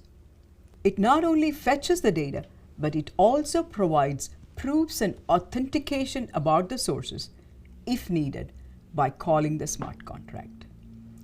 The data requested is returned through a callback function since accessing the data and verification may take some time. We do not want the blockchain smart contract waiting on the results. Following is a simple class diagram relating a smart contract using Oracleize and an external data source. Now let's look at the sequence diagram to follow the timeline of execution of the various functions. When the smart contract average winter temperature is deployed, it calls fetch data function. That in turn invokes Oracleized query with the URL for the data source. Since it may take time to fetch the data, a callback function is provided so that it can be invoked when the required data has been fetched. Using Oracleize accesses the external data source, authenticates and sends the data with a proof to the originating smart contract. In this case, average winter temperature. How do you use using Oracleized?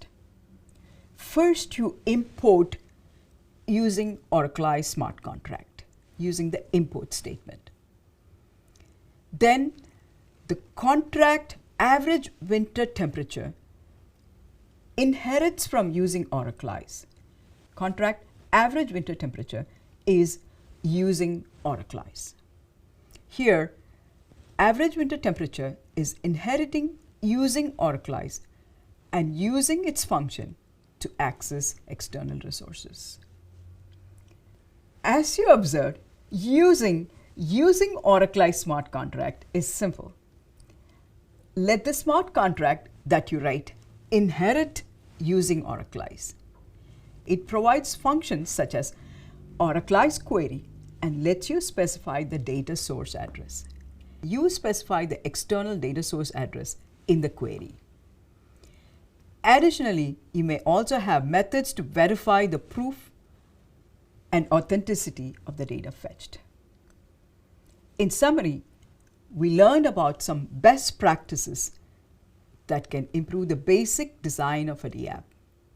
First one is at the data structure level, memory versus storage, that helps to minimize the footprint of the DApp on the blockchain. The second one is about event logging that is useful for asynchronous operation of Dapp clients, which improves efficiency. The third one is about accessing data and facts from external sources that is essential for many practical dApps. These are just few of the many best practices exclusive to smart contracts and dApps that will improve your basic dApp design.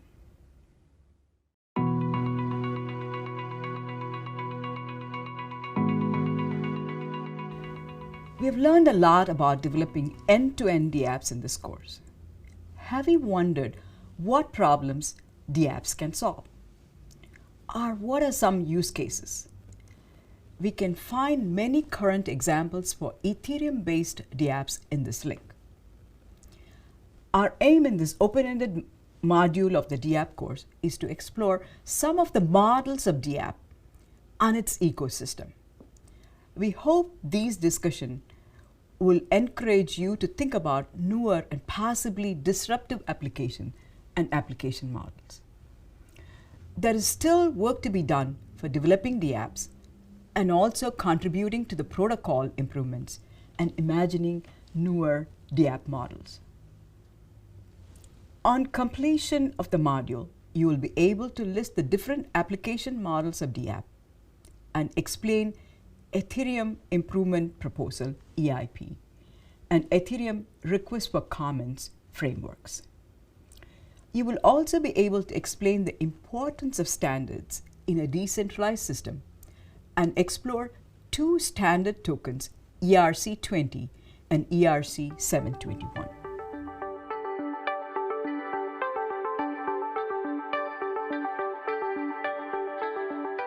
We're going to start this lesson on dApp model with a hierarchy diagram that gives a high-level view of various dApp models, starting from the genesis of Bitcoin.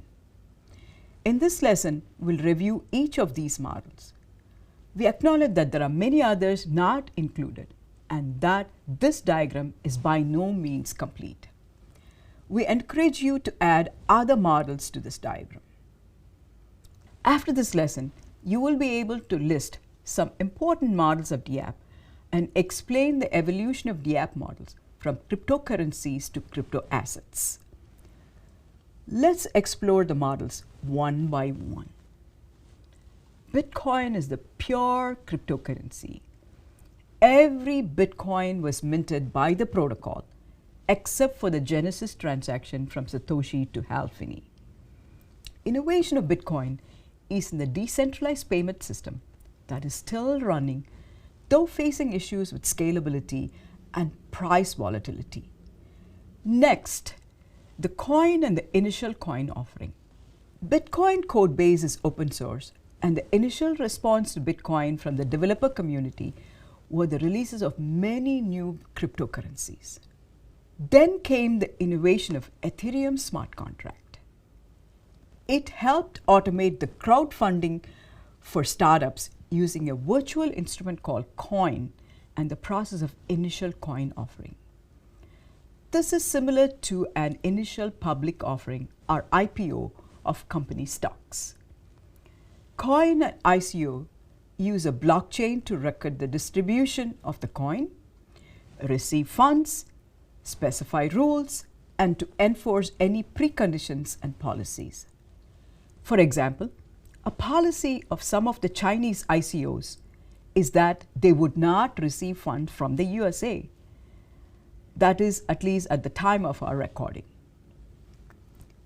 In the Dapp hierarchy, we have included only as coin Dapps Ethereum and Zcash.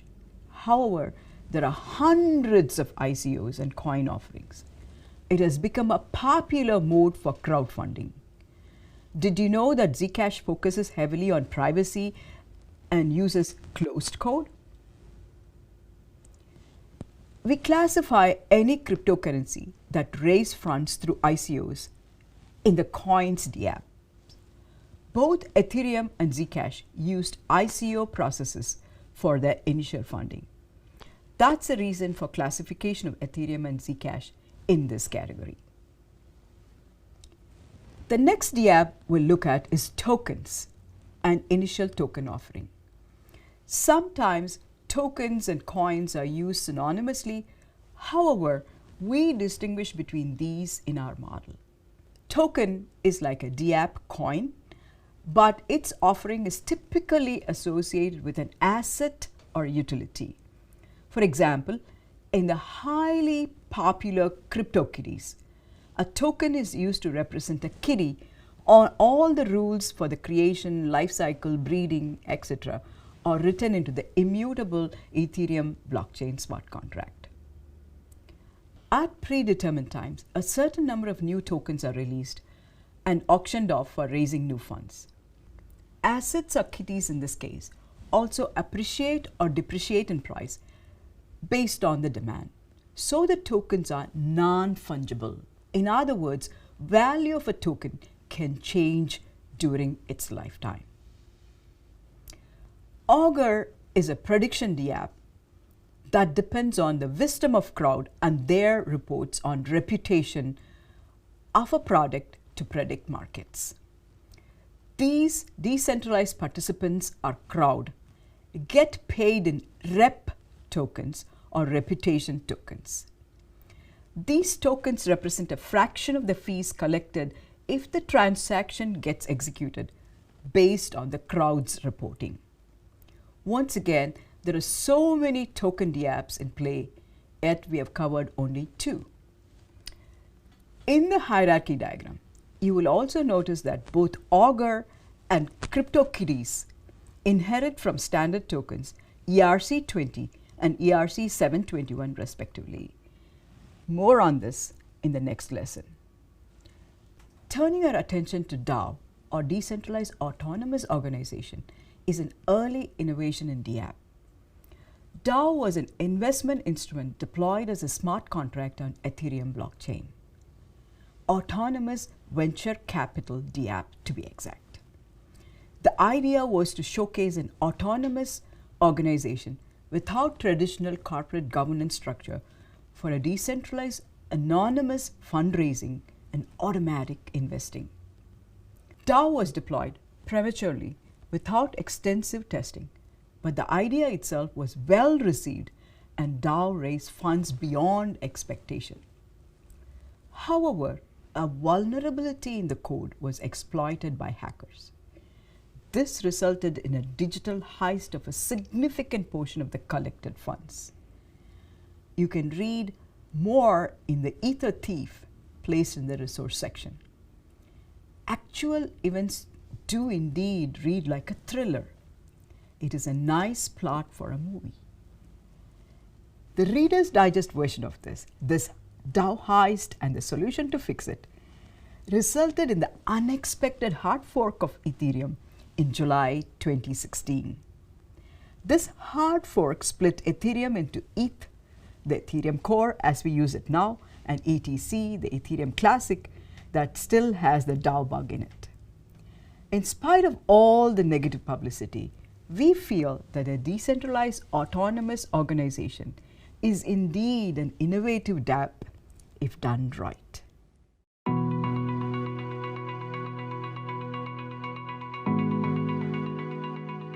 The next DApp model is decentralized marketplace.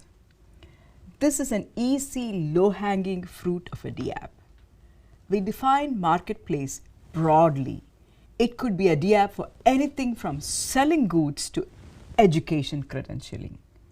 Remember, a marketplace facilitates meetings of sellers and buyers. You can build a marketplace platform where decentralized buyers and sellers, those unknown to one another, can meet and exchange items with a payment and transaction recorded on any of the established blockchain technologies such as Bitcoin or Ethereum. You can always use Bitcoin as a payment system for the global marketplace you build. Is there a sample smart contract code for supporting buying or selling? Yes, there is. An example is Safe Remote Purchase smart contract in purchase.sol in the Solidity documentation. One more DApp to discuss is FinTech. FinTech, short for financial technology, has great potential for innovative dApps. This domain ranges from decentralized investment instrument to micropayment channels. Currently, a significant issue for FinTech dApps is the high confirmation times of the transactions compared to the centralized technologies. At the time of this recording, dApps cannot meet the sub-second trade confirmation times that the centralized systems can deliver for stock trading. In this case, scalability is a dominant issue. Privacy is another issue to be considered in this context. Regulation and policies of the US Securities and Exchange Commission, SEC, and the counterpart organization in many countries have an effect on the FinTech dApps and their development. Security, privacy, safety, and fraud prevention are major issues. In fact, tokens, coins, and ICO dApps provide a backdoor entry for many investors and financial institutions into the cryptocurrency markets. In summary, in this lesson, we looked at a few of the dApp models. We have not covered them all, and many innovative models have yet to be created. After all, Uber and Airbnb sharing apps came into existence 30 years after the advent of the internet. You can use the dApp models discussed as an inspiration and as a guideline to create a dApp for your application domain.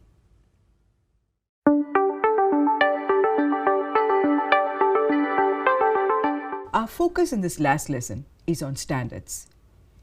Anytime the growth of a technology explodes exponentially in many directions, and that too with deep and broad impact on all walks of life, from politics to pet shop, we need to pay attention to bringing some order. This expectation is not unusual. Let's take a look back at the history of computing when operating systems became a big deal. Portable Operating System Interface, or POSIX standards, were introduced for interoperability among different operating systems. IETF, the Internet Engineering Task Force, was established for defining the Internet standards through their requests for comments, RFCs. Think about it. Flights can land in any compliant airport in any country because of those International Standards Organization or ISO aviation standards. Standards bring order, safety, and many more qualitative attributes to the field. Standards can bring regulation and clarity. They are especially imperative for a nascent and high-interest technology such as a blockchain. After this lesson, you will be able to explain the importance of standards to Dapps and explain importance of ERC20 and ERC721 tokens. Let's see how standards are implemented in Ethereum. EIP is an approach to process improvement in Ethereum ecosystem. EIP, or Ethereum Improvement Proposal, is a means to manage the protocol specification, improvements, updates, client APIs, and contract standards.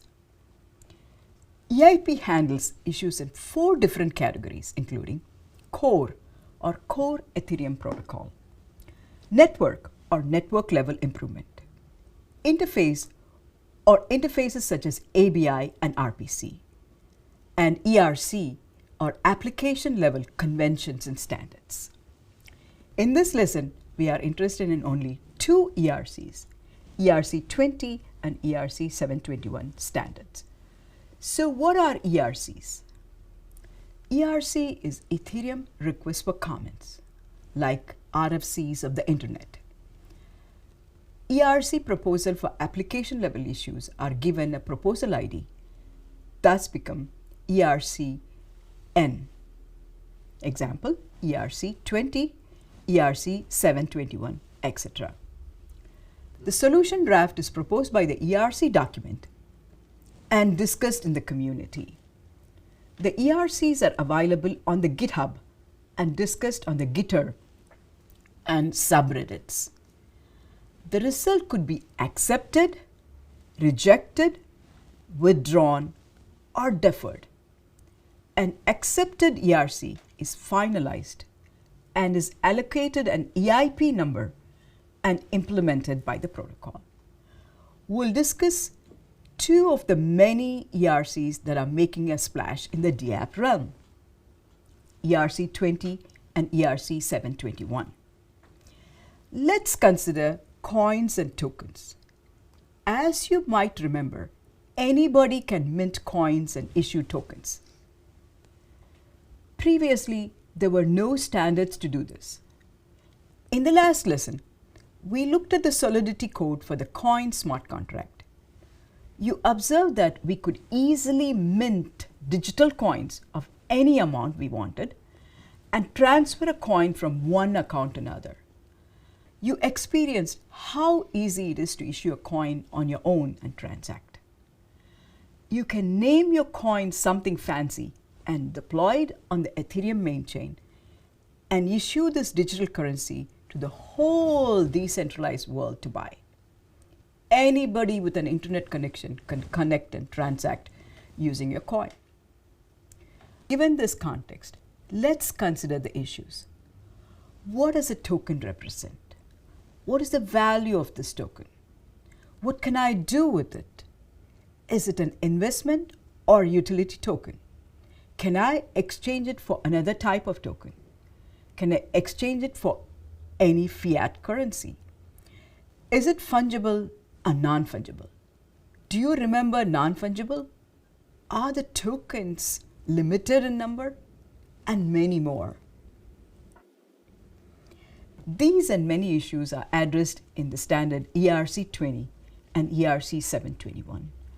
ERC20 is specified as a smart contract interface. It specifies a set of rules that allow token Dapps to interact with each other, to be exchanged with each other, and transact on Ethereum network. The interface looks like this. Given this interface, how do you make a token ERC20 compliant? Of course, you have to implement the functions required by ERC interface. Recall our discussion of interface in the last module. Contract my token is ERC20 interface. Implement the function required by ERC20 interface standard. Other functions. Can you list some ERC compliant tokens? Augur REP rep we discussed earlier is a ERC20 token. Here are some ERC20 tokens. You can see many more tokens in this ETH scan. We'll move now to distinguish fungible token versus non-fungible tokens.